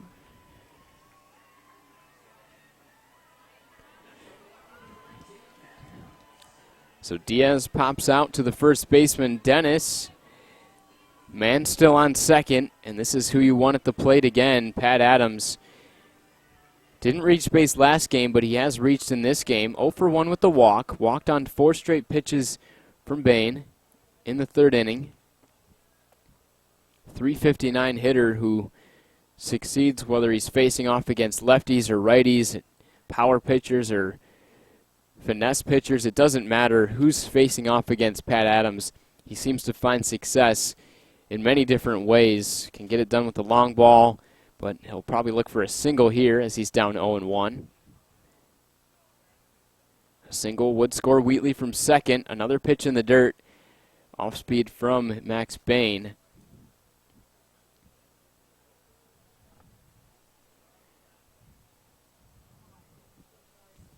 Pat Adams with a very relaxed stance, bat over the shoulder, wagging back and forth. Starts a little bit open, then closes up with the front foot. Now ball 2, it's 2-1.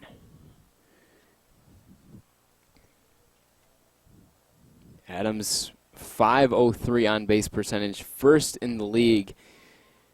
37 games played, all of them starts. 6 doubles, 3 home runs.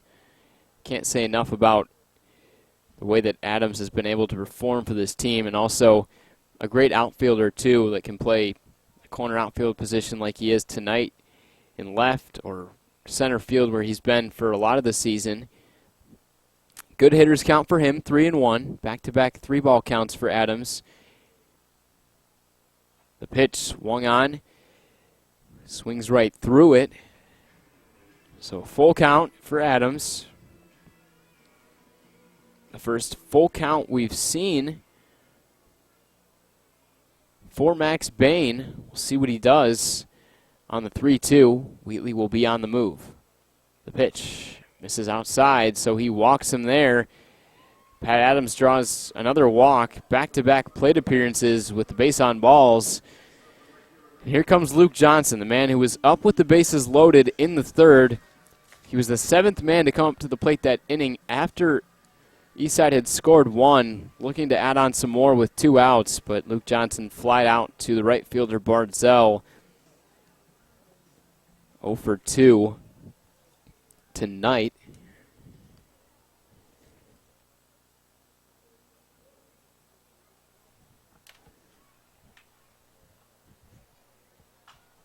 Swings at the first pitch this time. Grounds one to the left side. Malik Blaze does not have a play as Eric Jones dove.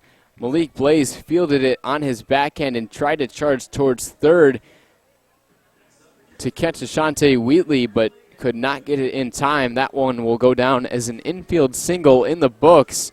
And once again, the Eastside Diamond Hoppers with a bases loaded situation. Bain escaped the jam, like I said, in the third when it was Luke Johnson up at the plate. This time it will be Bradley Hamilton, and the Hoppers overall with the bases loaded. Like I said, some great numbers, 12 for 38 with a .316 batting average. They've been one of the more successful teams in these bases loaded situations. Hamilton, who struggled yesterday and is struggling this afternoon, swings through the first pitch. His last 6 at-bats, 5 strikeouts, makes contact here. It's going to be out of play, and once again, Hamilton's going to be down 0-2.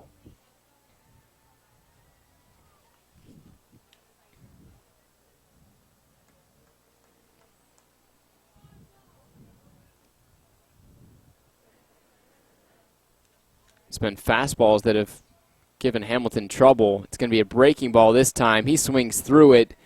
3rd strikeout for Hamilton. 2nd strikeout for Max Bain, who escapes a bases-loaded jam with 2 outs once again. So Hoppers can't strike. They leave 3 on. We head to the home half of the 5th. Coley Curry, Brian Benz, Kyle Orloff, 5, 6, and 7 coming out for Utica with a chance to tie this game or possibly take the lead. We'll see what happens when we come back.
We got a good one going once again at Jimmy John's Field. It's Leo Ortel on the call this afternoon. Colby Neely cruising through his first 4 innings of work, out for his 5th. Coley Curry up for the second time. He struck out swinging on a slider. One of 6 strikeout victims thus far. This time not going to be a strikeout. Coley Curry sends one up the middle into center field for his first hit of the afternoon and just the second hit overall for Utica.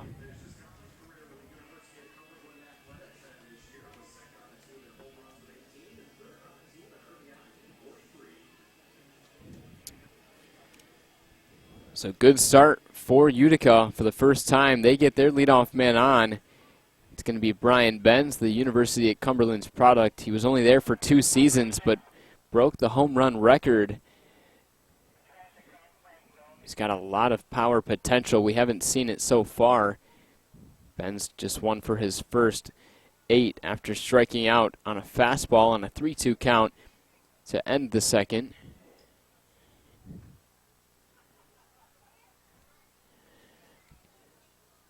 Here comes the 0-1. There's that slider. Hits the inside corner, curving away from Benz. Looks like a ball that's kind of going to hit you at first, but curves right into the zone, just as any good slider does. The 0-2. And ring him up for strike 3. 7th strikeout ties the season high for Colby Neely. Second looking back to the slider inside, and actually I think it was a curveball on the inside part of the plate. The pitch before that, the slider has a little bit more velocity on it. He went from 78 on the inside curveball to 83 on the outside slider. So another strikeout victim, and out number 1, Kyle Orloff standing in, struck out on a slider to begin the third. Over the head this time of the new shortstop in for Eastside, I believe. Actually not a new shortstop. That is Brent Broussard. But actually is kind of the new shortstop for Utica. Kevin Watley, the USPBL Defensive Player of the Year in 2018, moving on to the Frontier League. Broussard moved over from Westside to play with Eastside. So still kind of trying to get used to not seeing Watley in the field for this Diamond Hoppers team. But back-to-back, or I shouldn't say back-to-back singles here, but 2 singles in the inning. Kyle Orloff gets the first hit of his afternoon as Kyle Bonneke will stand in. Lined out to the right fielder, Luke Johnson, in the 3rd inning. Solid contact once again from Bonneke. Just did not place it where he wants it to go. Did the same thing yesterday. Had some hard lineouts and groundouts against Westside. 1-1 count, evens up here.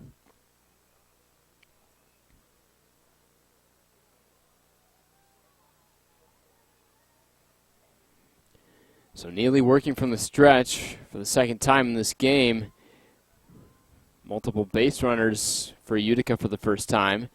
Bonneke over to the left side. Pat Adams doesn't have to move much. Backtracks to his left at the last second. So that's out number 2.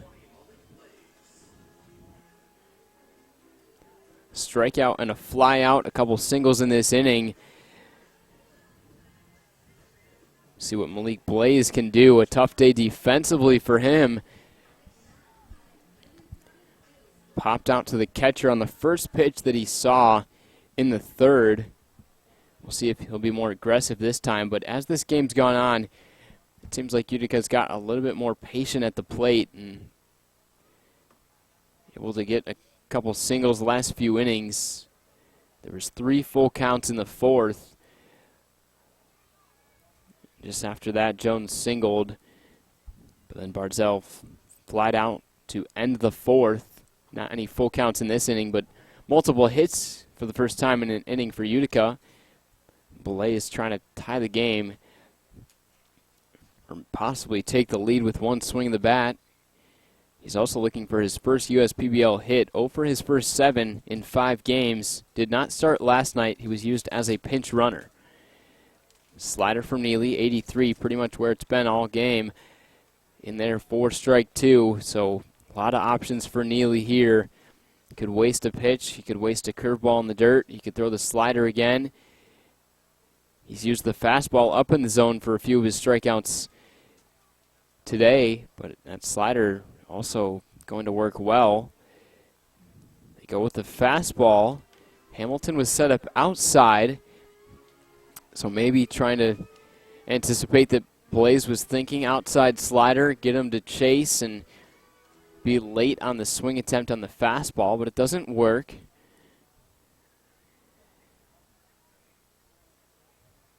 Curry on second, Orloff on first. Blaze trying to come up big. The 1-2.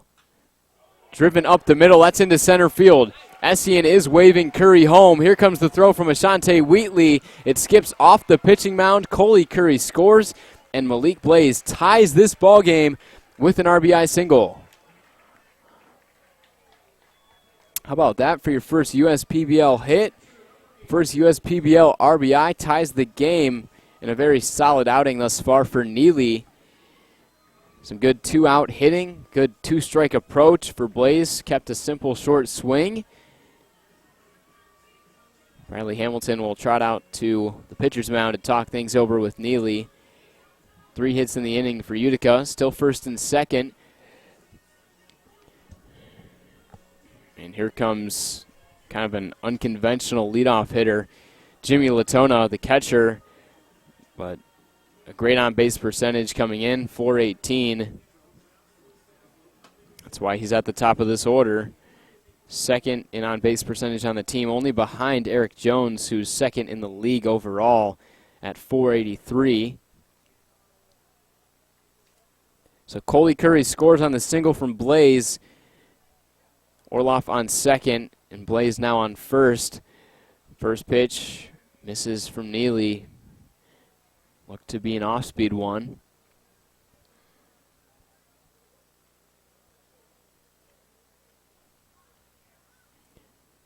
Neely set, looking at second. Now he deals. Inside pitch. Looks like it's going to be out of play. And in fact, it will be, bouncing near the umbrellas down the left field line.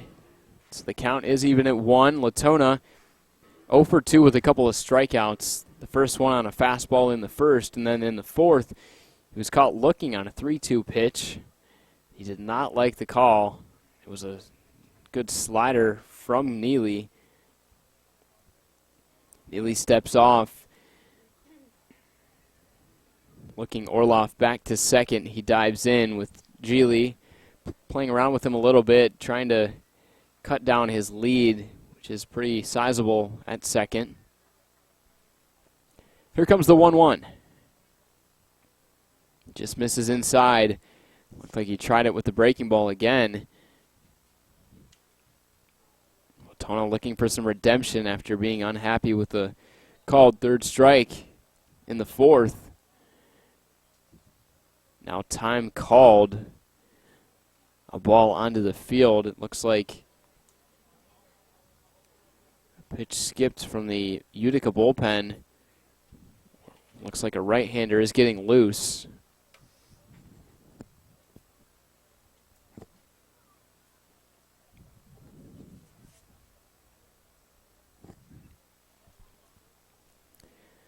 Two-one on Latona. Swung on, driven softly to the left side. That's Brant Broussard over to first, and just by a step gets Latona for out number 3, but Utica is able to strike. Malik Blaze ties this game with a single into center field to score Coley Curry. 1-1 game after 5. We head to the 6th. Wesley Jones, Freddie Geely, Brant Broussard, 6, 7, and 8 coming up for Eastside when we come back on the USPBL YouTube channel.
Into the sixth inning we go on the USPBL YouTube channel. Wesley Jones standing in for the third time. Takes strike one from a new arm. That's Bobby Camadas, a product out of Oak Lawn, Illinois.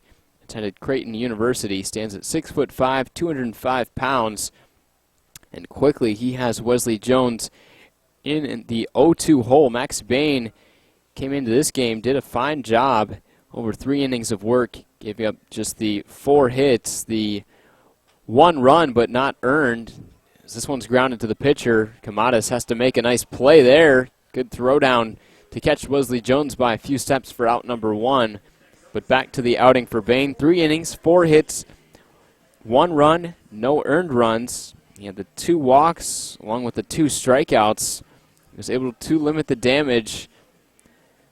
As technically right now, he will be not a factor in the decision, as we do have a tied game.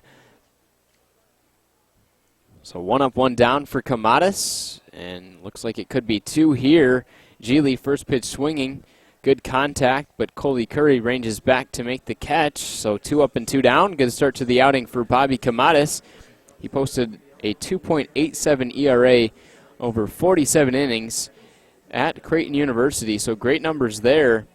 24 walks to 47 strikeouts, and he made his debut in the USPBL back on July 25th, a Thursday, so a couple of weeks to get himself oriented into the USPBL.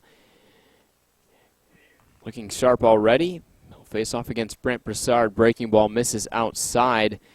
And taking a look at the numbers overall for Camadas, 2 innings pitched, with the 2 hits, 2 earned runs, 2 walks, and 2 strikeouts. So all 2s across the board for Camadas. Opponents hitting .286 against him coming in.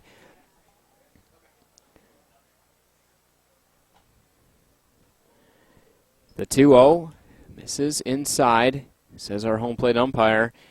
Could have been a borderline call. Ground out to Wesley Jones, a fly out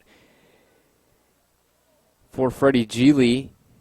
Brant Broussard takes strike 1. 3-1, still a good hitter's count. Brant Broussard's grounded out to the shortstop twice in this game. He takes strike 2 now, 87 on the outside corner. So Malik Blaze better be ready at the shortstop position. He's had some trouble over there with a couple of errors. Broussard's grounded out to him twice. Been able to make clean plays on those opportunities.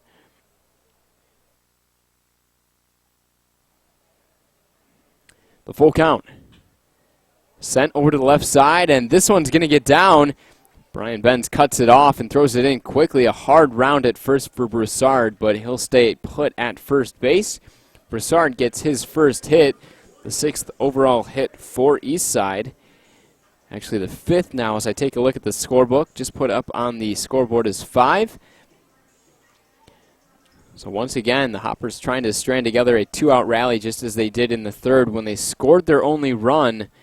It'll be Zachary Gray, who was a big deciding factor in that 2-out rally in the 3rd. He came in to score the first run of the game after tripling with 2 outs. He's got a man on first pitch swinging, fouling it off.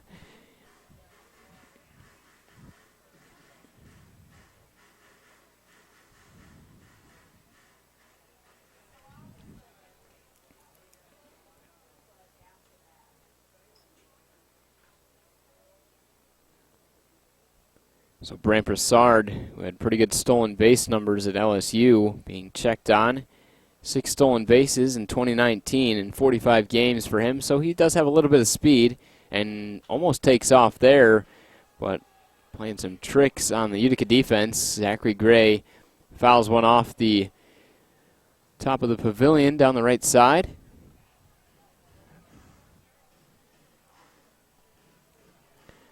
So Gray in the 0-2 hole. Broussard singled on the 3-1 count.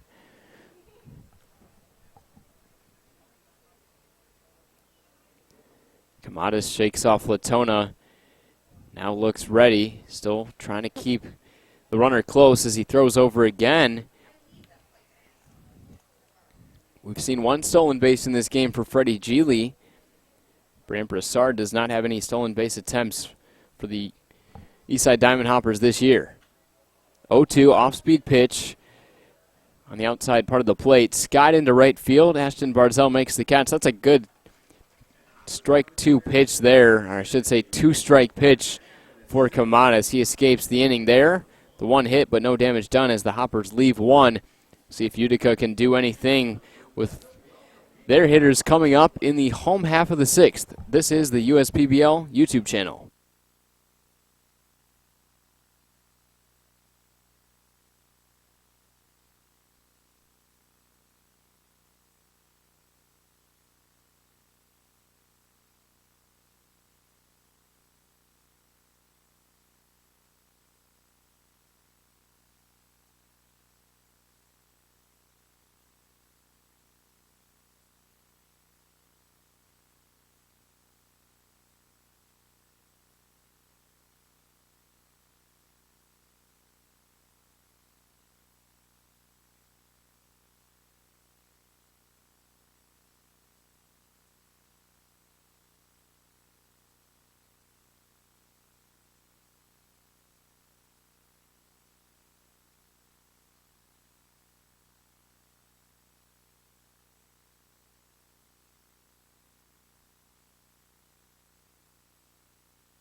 And to the home half of the sixth inning we go. Leo Ortel on the call on the USPBL YouTube channel. It's Jack Dennis facing off against the newcomer. It's going to be Rabin Martin as the day is done for Colby Neely. He goes the 5 innings, giving up just 4 hits, 1 earned run. He didn't walk any batters and struck out his season-tying high 7. This one sent to the left side. Pat Adams in left, and he makes the catch. We rave about both the defense and offensive play for Pat Adams, who has moved over into left field the past few games. Ashante Wheatley has moved into center after just joining us from Southern University. But what a play by Pat Adams in left as he robs Jack Dennis of the base hit. And that would have been his first USPBL hit, so kind of heartbreaking there for Dennis. But the Hoppers coming up big defensively for this left-hander now in the game, Rabin Martin. He deals in the 77-mile-an-hour curveball to Eric Jones. The numbers on the season so far for Rabin Martin. He's been the most used Hoppers relief pitcher, 29 2/3 innings pitched. He's posted a really solid .364 ERA, which is the lowest on the team among the qualifiers. Only 12 earned runs and 34 strikeouts to 11 walks. Opponents hitting just .241 against him. Sometimes they will get to him via the long ball. He has surrendered 4 home runs, but a great ERA, usually used in the back end of the game, kind of in the back end of the bullpen. But time calls here in the tie game. Paul Noce recognizes that this is a high leverage situation with the game tied and a lot of innings to go. So we'll see how long Rabin will be in 4, but my guess is he'll go multiple innings if he can throw a clean inning here. Breaking ball, check, swing by Jones. He holds up, peeled down to the first base. Umpire confirms that. But what a start for Colby Neely. Finishes with 5. Would have liked to have seen him go more than 5, but maybe trying to limit the pitch count. The Hoppers know that they're going to be a little bit short on starters the rest of the year, trying to save his arm for when we approach playoff time coming up in early September. But Hopper is still trying to get it going. 3-6-1 in their last 10. Fourth place team, the only team below 500 and well below it. They're 14-21 coming in. Eastside at the top of the, or I should say at the bottom of both their division and league standings overall. Utica is at the top of the Eastern Division, but still below Westside and Birmingham Bloomfield in the standings. Utica 5-5 in their last 10, 19-17. They're now in third place after being in first place for a solid 2 months. The Beavers took possession of first, and now it's Westside in first place. Jones bites off the 2-2. Jones had the first hit of this ball game in the fourth off Colby Neely. It was a 3-2 count when he singled into center. He's 1 for 2 on the afternoon.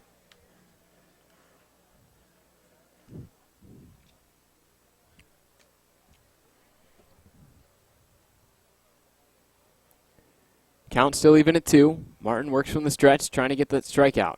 He's not going to get it here. Jones fouls it off. Looks like he fouled it off his leg. The home plate umpire, as a courtesy, will walk out to hand Rabin Martin the ball to give Jones some time to make sure he's okay.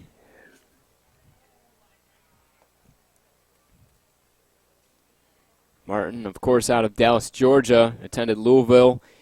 His last season there, 15 1/3 innings, a 2.93 ERA with 15 strikeouts in 14 games. Looking for his first strikeout here. The 2-2. Breaking ball inside. Good take by Jones. Just 71 miles per hour on the gun. Martin is a guy that likes to change speeds, but when he leaves something over the plate, batters will take advantage of it with the 4 home runs that they've hit off him this season.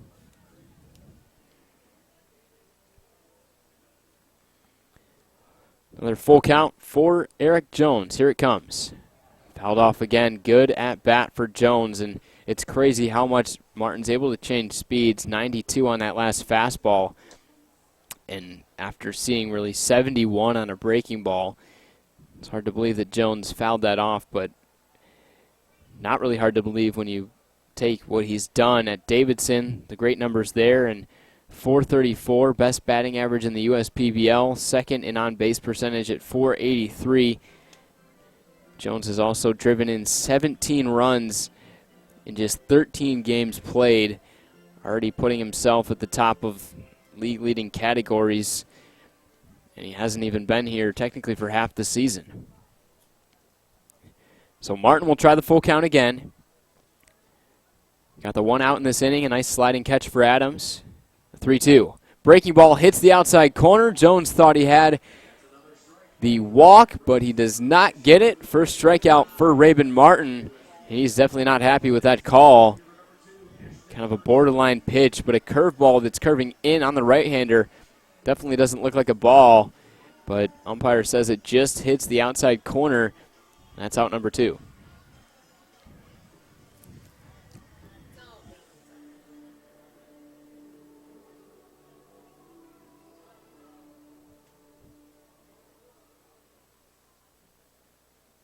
Two up and 2 down. Here comes Ashton Bardzell. He's 0 for 2.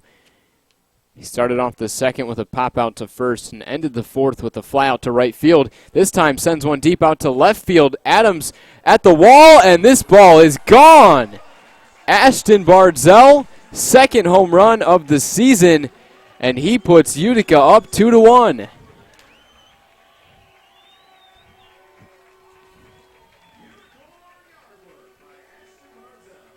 That one just kept on carrying out of here. Barzell now through his first 7 games with 2 home runs. There's a reason he's in this cleanup spot.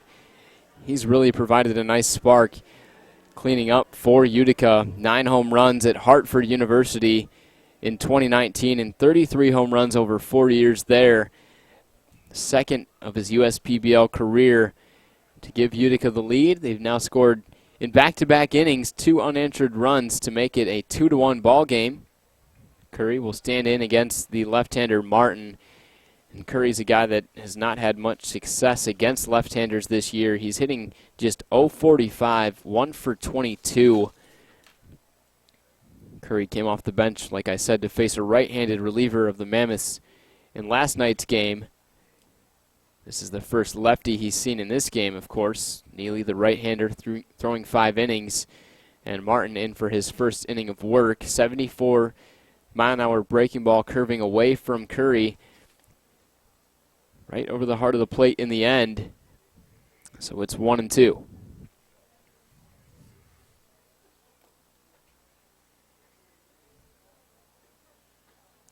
Back to the breaking ball, 71. Way outside that time.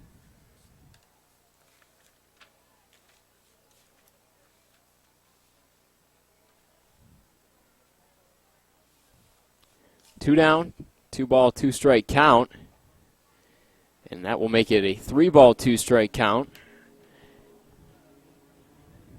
Back to the fastball that time. And if you're Martin, you got to attack Curry. May not know that he doesn't have much success against lefties with just the 1 hit over 22 at bats. But he's got to go after him here. The 3-2. He does go after him. Grounded foul down the first base line. Just by a few inches. Curry, of course, ahead of that pitch.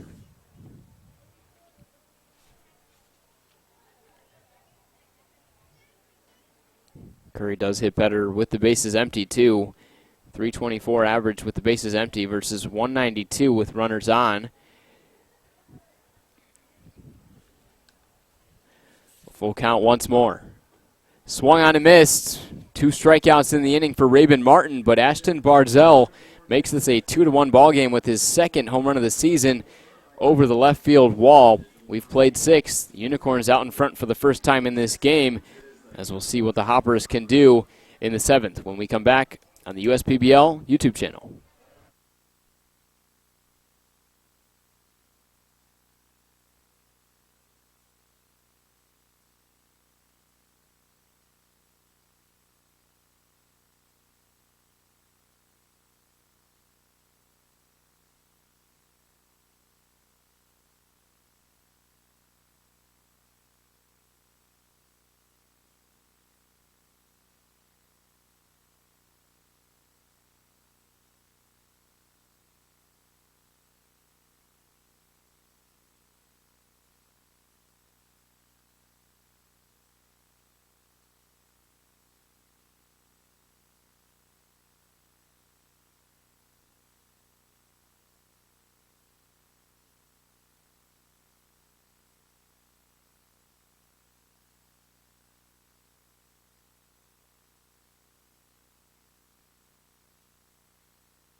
And to the 7th inning we go. Ashante Wheatley, leadoff hitter for Eastside, takes strike one.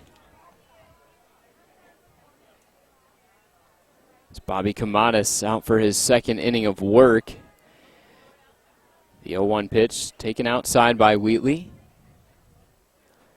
Good game for Wheatley. Almost had the home run in the first, robbed by Curry. Reached on the air that drove in the run in the third, and then a double into left in the fifth. Once again sent to left field. This time into the glove of Brian Benz, who makes the catch for out number one.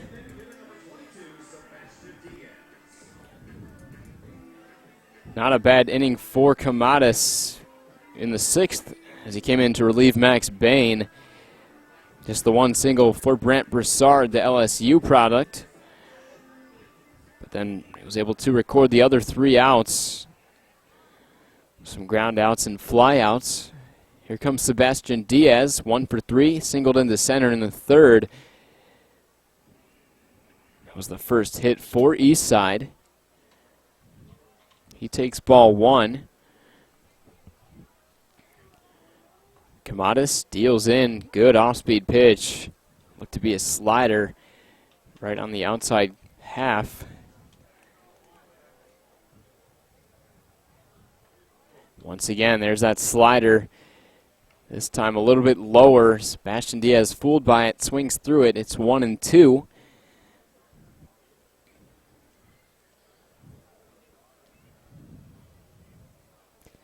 And once again from the windup, the 1-2.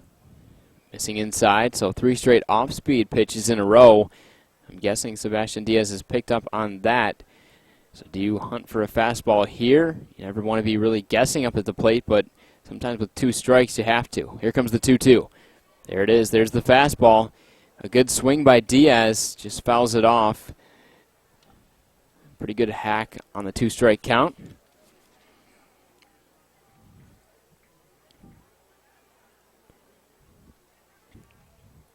The 2-2. Back to the off-speed pitch. Diaz is late on it. Kind of a last-minute swing attempt to make sure he didn't get a called third strike. Able to get a pretty good piece of it to foul it off.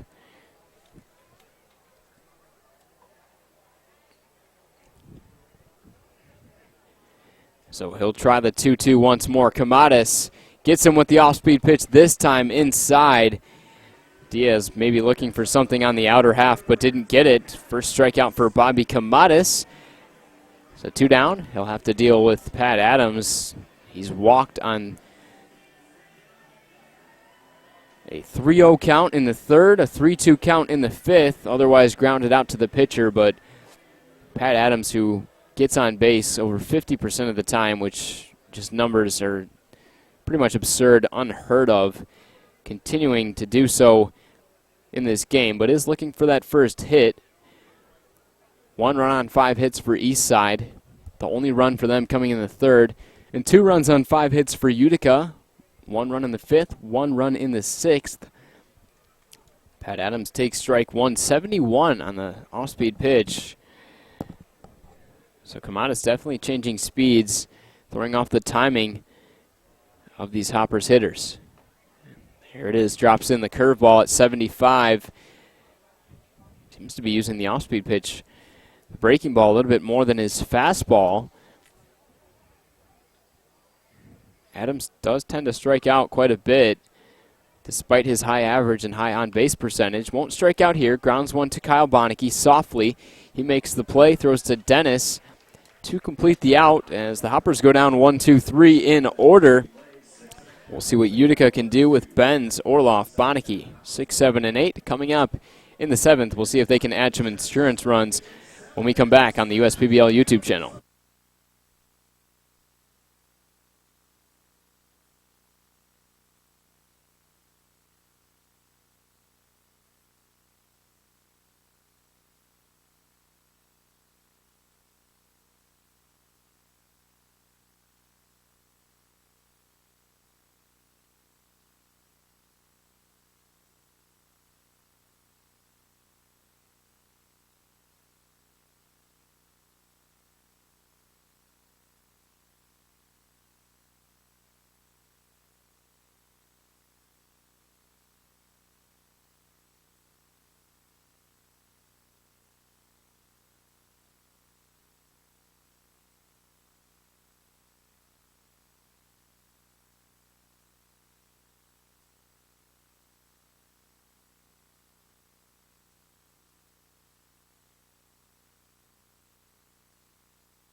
Welcome back to the USPBL YouTube channel. Leo Ortel on the call here. Brian Benz standing in here, fouls off the first pitch that he sees.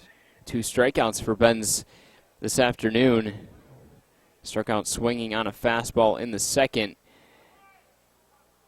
And then it was a slider that got him in the 5th. 2 of the 7 strikeouts that Neely finished with in his 5-inning 1-run ball performance. Unfortunately for him, he will not be a factor in the decision of this game, as it was tied when he exited.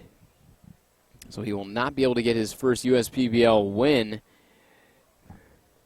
Raven Martin out for another inning here. 76, gets Benz to swing through it.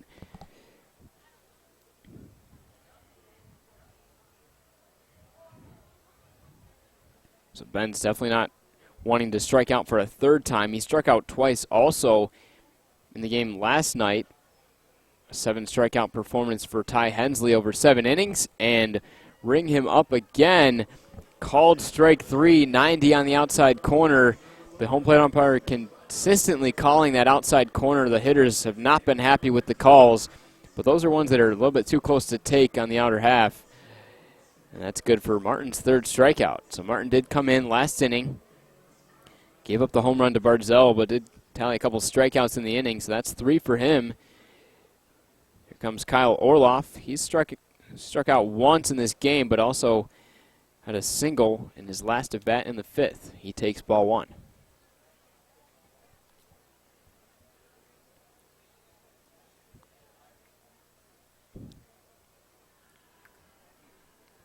Good start to the career for Orloff in the USPBL. 2 for 4 last night, 2 RBIs, 1 for 2 in the game today. 500 batting average for him. 3 for his first 6. Here comes the 1-1. Way inside. So Orloff bends out of the way to avoid being hit by the pitch. Martin is a guy that hasn't really struggled much with his command. Only 11 walks and about 30 innings of work. Does have 3 hit batters and 3 wild pitches too. The 2-1. Hits the outside corner. He continues to just change speeds, dropping from about 92 with the fastball all the way down into the low 70s with his breaking ball.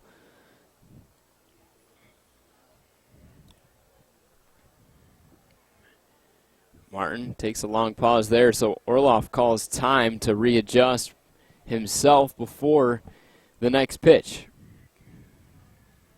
The 2-2 from Martin. Breaking ball, sent over to the left side. Easy play for Pat Adams. Just has to range back a little bit to his left. And 2 up and 2 down. Martin looking for his first 1-2-3 inning. Good piece of contact again for Kyle Orloff. Kind of a breaking ball hanger left over the plate by Raven Martin, but that changes speeds, and Orloff a little bit out in front of it perhaps, and didn't get the contact that he wanted to on it. Didn't catch the barrel. Here comes Kyle Bonneke. Speaking of contact, he's made contact well the last 2 games, and finally is rewarded with his first hit. 0 for 4 with really 3 hard hit balls in yesterday's game. He was 0 for 2 with a line out and a fly out, and finally able to find a hole up the middle. We know Bonneke's a guy that likes to put the ball in play, but just hasn't found much success placing the ball to where fielders aren't, but able to do it that time. And here comes Malik Blaze. We mentioned the 2 errors for him, but he came up big with a single in the 5th. Put up Utica on the scoreboard as they tied it at 1. And thanks to the Barzell home run just an inning later, that's where we stand right now at 2-1. There's strike 1 to Blaze. First USPBL hit and RBI in the 5th with the single. It was into center field. The 0-1 inside corner looked to be a little too far inside, but home plate umpire with a pretty big strike zone in this afternoon's game.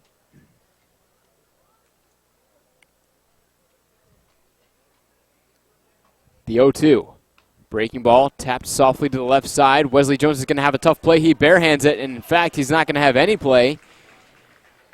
Holds onto the baseball. Good speed down the line for Blaze. That will go as an infield single. It was another good breaking ball from Martin, but that's just how it goes sometimes. Sometimes you hit it soft enough, turns into kind of a swinging bunt in a sense. And the lineup will flip back over to the top. Latona's 0 for 3 with a couple of strikeouts.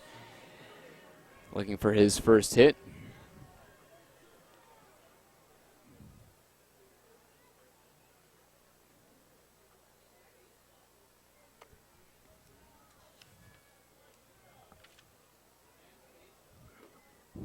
First pitch to Jimmy Latona. It's a curveball. Misses a little outside. We know Latona has good discipline at the plate. He was caught looking in the fourth on a slider from Neely on the outside corner.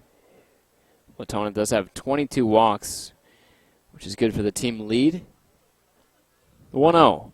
Hit hard to the left side. That's through for a base hit. Essien will wave Bonneke home. The throw to the plate is not in time. Latona delivers a 2-out single, and it's a 3-1 ball game.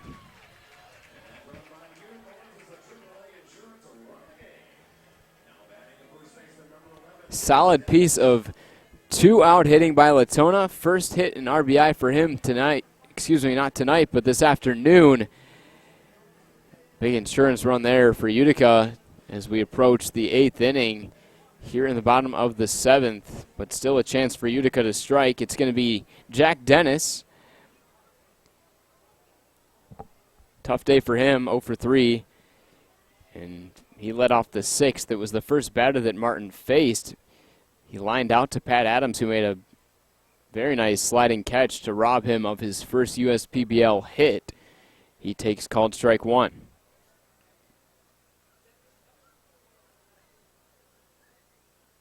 So Bonneke scores on the single from Latona. It's first and second with Latona on first, Malik Blaze on second. The 0-1. Fastball, appeal, says no swing on the check.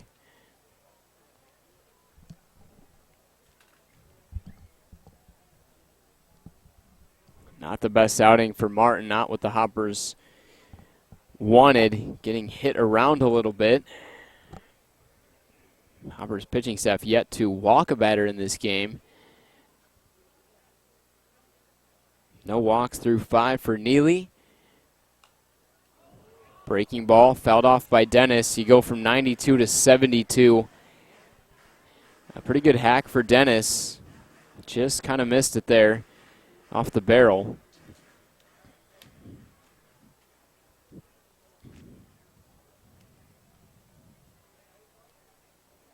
Tiffin University Division II school. That's where Jack Dennis attended. School down in Ohio. The 1-2. Sent into shallow center field, and nice play by Brant Broussard, ranging back, makes the over-the-shoulder grab to save at least a run there. But Utica gets an insurance run. A single from Jimmy Latona scores Kyle Bonneke. It's 3-1, and we'll head to the 8th when we come back on the USPBL YouTube channel.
7 innings are gone. Utica with the 3-1 lead.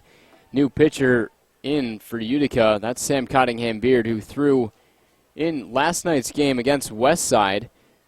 He faces off against Luke Johnson, misses the zone.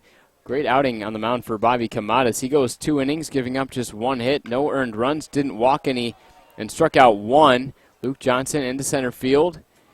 Wind playing around with it a little bit, but Coley Curry makes the catch for out number 1. So like I said, a good outing for Bobby Camadas, who came in for Max Bain. If you didn't watch the beginning part of this ball game, it was Greg Jachnowitz starting off this ball game, the product out of Xavier and also the former San Francisco Giants draft pick in 2016. He only threw 2 innings as we heard word that he was maybe dealing with some shoulder trouble, but Max Bain came in. He threw 3 innings, gave up the 1 run, but not earned. Bobby Camadas comes in, gives up no earned runs over 2. A good outing yesterday for Cottingham-Beard, looking to do the same. Bradley Hamilton takes ball 1. 1 inning yesterday for Cottingham-Beard. 1 hit, 1 walk, 2 strikeouts, no earned runs. Wind blowing in now. Hamilton swings through the 1-0, asking the home plate umpire if that would have been ball 2. I'm guessing it would have been. It's been a tough go at the plate for Hamilton the past couple days. 6 strikeouts through his last 5 at-bats. Just wants to put it in play. And he does. Softly hit. It's going to be Kyle Bonneke making the catch. Sounded like a broken bat from Hamilton. 2 up, 2 down for Sam Cottingham-Beard. Looking to make it a 1-2-3 inning. In this game, there has been 3 1-2-3 innings for Utica against Eastside. In the first, the Hoppers went down 1-2-3, as well as the second, and they did so last inning in the 7th against Bobby Camadas. So can Sam Cottingham-Beard repeat what Camadas was able to do last inning and what Jachnowitz did in his only 2 innings? We will see. Wesley Jones takes ball 1.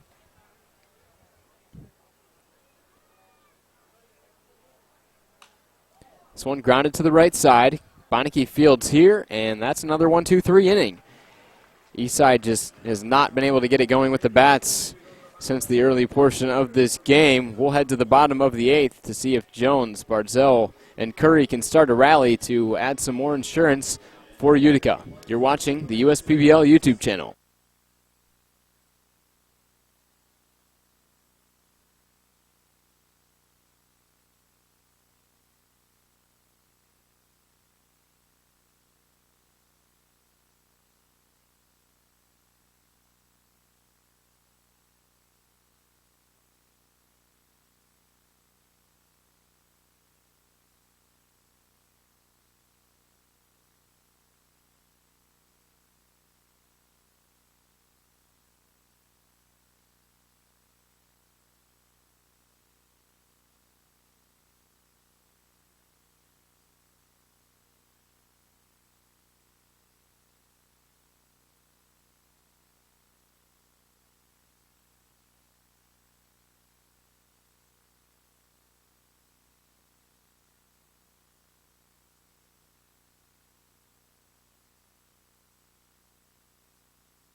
As we head to the home half of the 8th, the outing will be done for Raven Martin. Joey Beals, the product out of Southwest Canton, Ohio, and Walsh University, takes over on the mound. First pitch in there to Eric Jones. Martin not with the best outing. 2 innings pitched, 4 hits, 2 earned runs. Didn't walk any batters and struck out 3, but currently in line for the loss. Beals, the right-hander. Good breaking ball at 73. Hits the strike zone for called strike 2. Beals has posted a 4.20 ERA in 15 innings, 11 hits, 7 earned runs, and 6 walks to 18 strikeouts. Every time that I've been able to watch him, definitely impressed by his stuff out there. Pretty hard-throwing right-hander, 93, just misses inside to Jones, but combine that with his good breaking ball, his change of speeds, and this is a guy that can be effective at the back end of this bullpen. And Beals was a guy who was used as both a pitcher and hitter at Walsh University, and it seemed to be primarily as a hitter, as Jones the hitter here. Skies one out to deep left field. Pat Adams in left runs it down. Helping out his pitcher Beals there. Tremendous play once again from Pat Adams, and the defense in this game, mainly by the outfielders, we've seen some impressive stuff.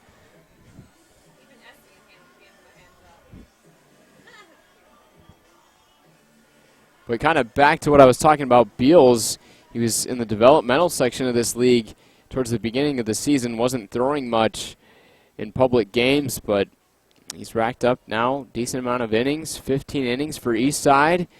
And I've definitely liked what I've seen from him. He misses the 1-0 to Barzell, a guy that's still trying to work into the pitcher-only role, but not really being used completely as a pitcher only. He did have one at bat and went 1 for 1 with a single this year. Fools Barzell on the 1-0.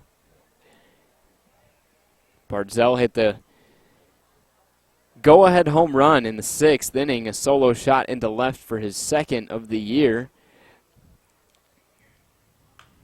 Grounds the 1-1 foul. 84 from Beals, so seems to be working with a fastball around 92, the changeup around 84, and then what appears to be the curveball that's dipping down into the low 70s. I like that change of speeds. Good sequences so far. Back to the 79-mile-an-hour breaking ball, putting a little bit more on it, but not getting the curve he wants. Missing just outside.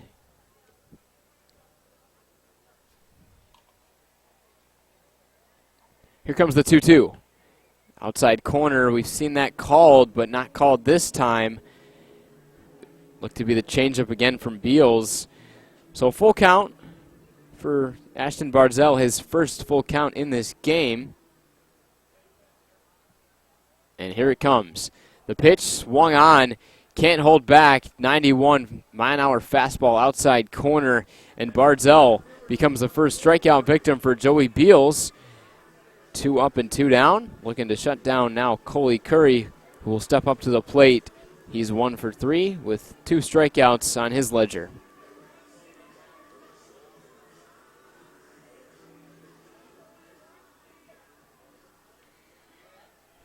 Curry faced off against Colby Neely, struck out in the 2nd, and faced him again in the 5th. Sends one down the right field line this time, and that's going to be extra bases.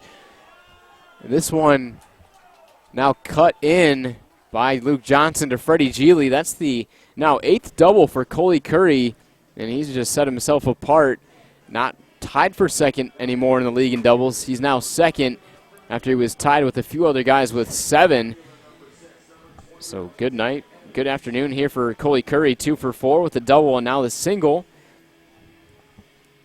And now we're going to see a pinch hitter. Brian Benz will finish his afternoon 0 for 3 with 3 strikeouts. Here comes Dan Elliott, who's coming off a tough game yesterday. Did not collect any hits in the contest.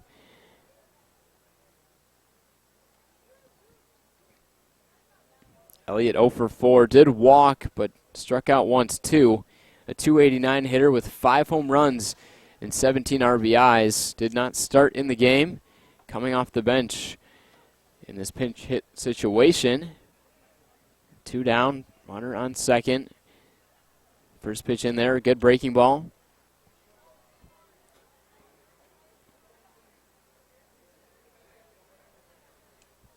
Utica hitting just 167 in pinch hitting rules this year, 2 for 12 overall.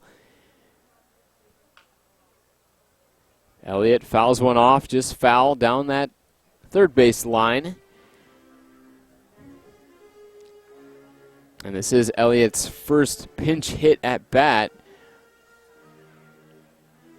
Usually one of the starters in this lineup for Utica. Elliott participated in not only the All-Star game as a starter, but the Home Run Derby too. Tied for third in the league with 5 home runs.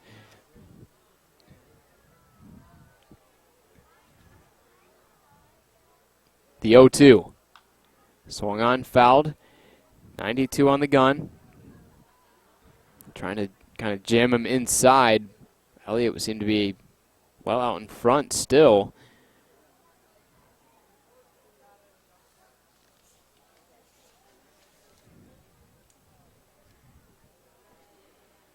Curry on second, still an 0-2 count. Beals trying to strand him. The 0-2. Elliott just gets a piece of it. Change up from Joey Beals.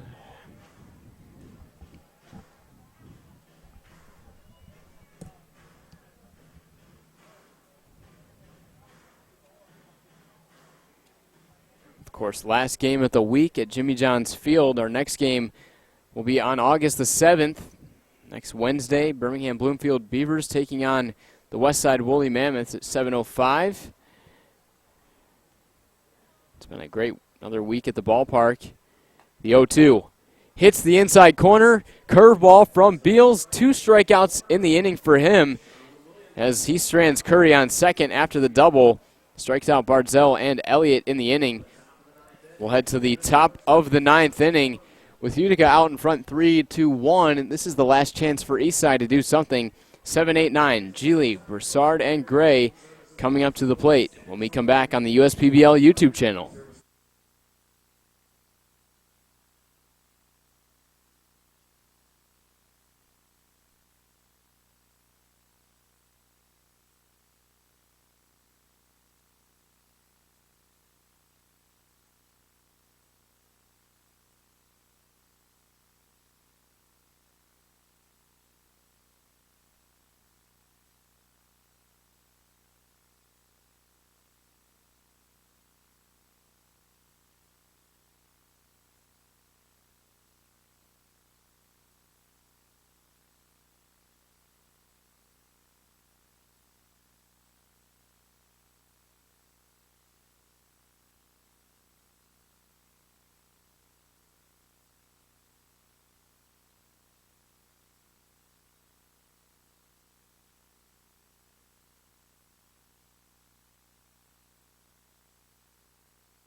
It's been a great game at the ballpark so far, Jimmy John's Field. This is Leo Ortel broadcasting solo this afternoon. Rich Borland, my broadcast partner, will join me once again for next week's action. But here we are, top of the 9th, 3-1 game. Utica in the lead. Cottingham Beard throws the clean inning, 1-2-3 in the 8th. And now Skip Essien turns the ball over to Nolan Clenny, who's kind of worked his way into the closer role for Utica. It wasn't a save situation for him last night against Westside, but he closed down the game with a scoreless inning with 1 strikeout, no hits allowed, no walks allowed.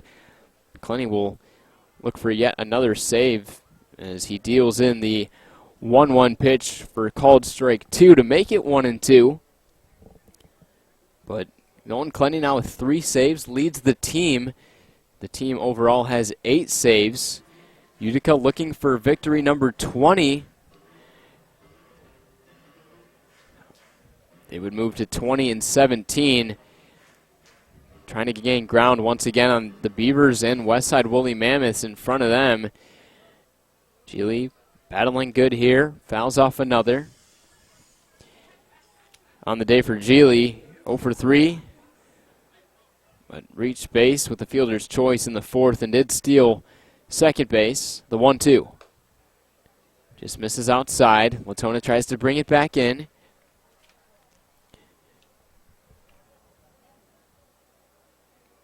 Clenny has a 3.81 ERA, 28 in the 3rd innings, 25 strikeouts to 11 walks. Another borderline call here. Just missing outside. Latona signaling with his glove that it was just missing that outside corner. Full count. Swung on and missed. Breaking ball from Clenny. First strikeout for him. The first batter that he sees. Utica 2 outs away from victory number 20.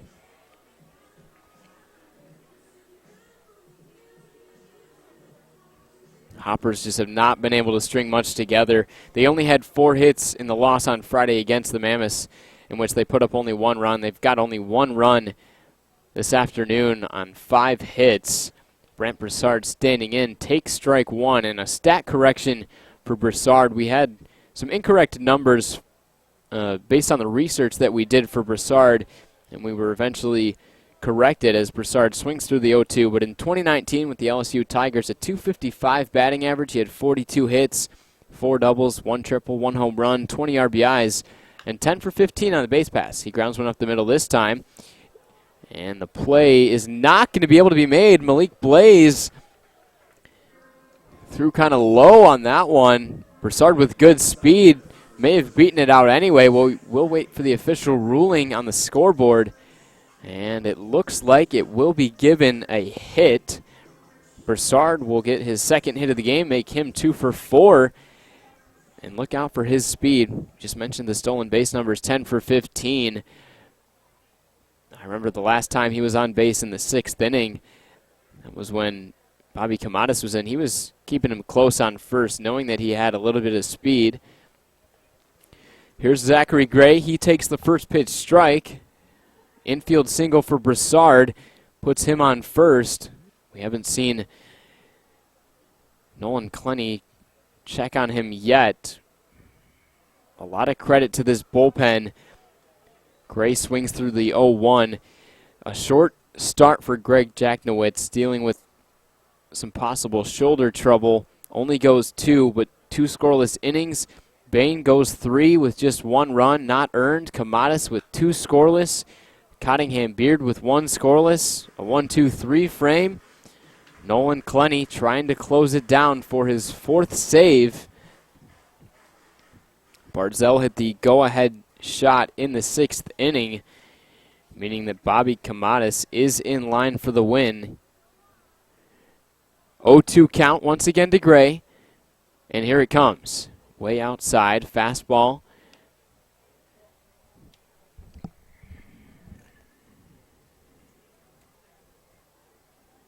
Clenny went to North Carolina State University, local pitcher out of Novi, Michigan.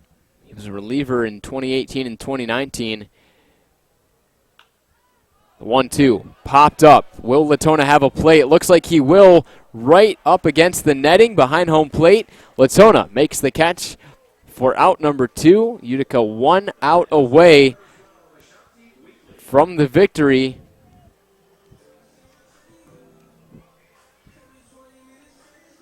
This would definitely be a big win for them. A big week for them, too.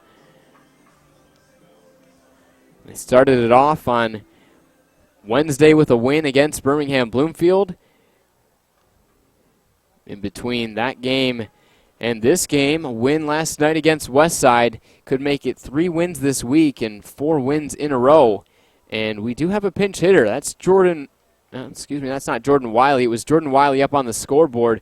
That's actually Riley Mahalik, the left-hander, standing in, pinch hitting for Ashante Wheatley. Mahalik and Jordan Wiley, the two Hoppers batters on the bench. It's 2-0 against Riley Mahalik.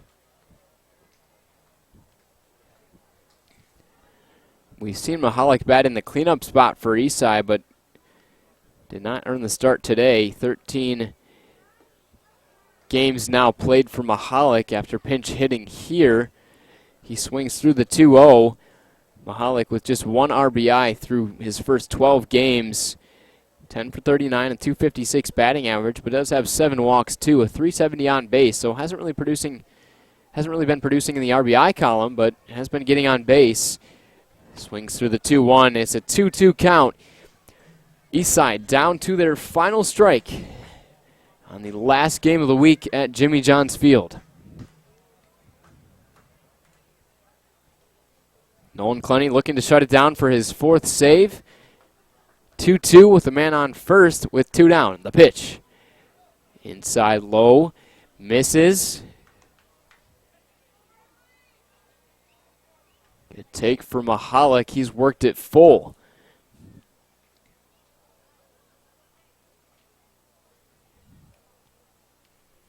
Can Mahalik be the spark here? Pinch hitting for Ashante Wheatley. The 3-2 again. The runner takes off, swung on and missed. And this game is over. Utica earns their 20th victory of the season. They move to 20-17. Eastside drops once again 3-6-1 in their last 10. They're still in 4th place now with a 14-22 record. It was a solid outing on the mound for Colby Neely. He went 5 innings, giving up just 1 earned run and 7 strikeouts. No walks for him in that outing. Not a factor in the decision. The loss will go to Raven Martin. 2 innings pitched, 2 earned runs on 4 hits. Did strike out 3 and didn't walk any, but he'll get the loss, giving up the 2 runs over 2. Beals came in and did a nice job in the inning that he worked, but you got to give a lot of credit more so to this Utica bullpen for the way they performed after the short start, unexpected from Greg Jacknowitz.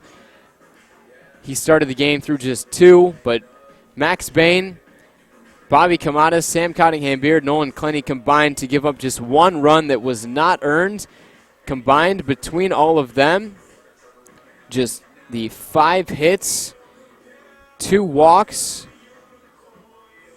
along with 3 strikeouts. So really the MVP of this game, not just one player. You got to give it to the bullpen overall, but there will be one player of the game for Utica that came up big in the 6th inning. That's Ashton Bardzell. He hit that home run into left field in the 6th inning, which was the game-winning go-ahead shot over the left field wall for his 2nd of the year, as it's now Chelsea Estes, our in-game host, interviewing Ashton Bardzell on the field as he was just announced at the ballpark as player of the game.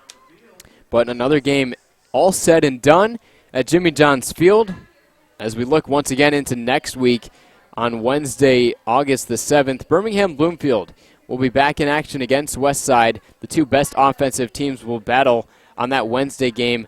A 2-for-1 Wednesday, as well as peanut and gluten-free night. So if you have a peanut allergy or gluten allergy, this is the perfect night for you to come out to the ballpark and enjoy some food. And then on the 8th, the Thursday game, Hoppers will take on the Beavers Firefighter Appreciation Night presented by Belfour, as well as the Office Night at Jimmy John's Field. We'll have some office trivia, some chance to win some prizes. Another Thirsty Thursday, too, presented by Dave & Buster's. And then on Friday, Westside will take on Eastside. Catholic Night presented by Alliance Catholic Credit Union. And, of course, another Friday fireworks spectacular. On Saturday, Westside against Utica on world-famous Superstars. Those are pretty cool. Some big head type blow-up characters will be in attendance from the Superstars. as well as Metro Detroit Chevy Dealers Family Campout. Bring the family out and camp out on Jimmy John's Field. And then Sunday, a week from now, Birmingham Bloomfield against Eastside Ice Princesses, presented by Fairy Tale Entertainment, with free Dippin' Dots promotion too. So a lot of cool promos coming up for next week. Should be some good action as we work into the early parts of August here. Another great week at Jimmy John's Field. Utica caps it off with their third victory in 3 games this week as they move closer to Birmingham, Bloomfield, and Westside in the standings. But for everyone here at Jimmy John's Field, it's been Leo Ortel on the call. Utica takes this one by a final of 3-1 over Eastside. Thanks for tuning in.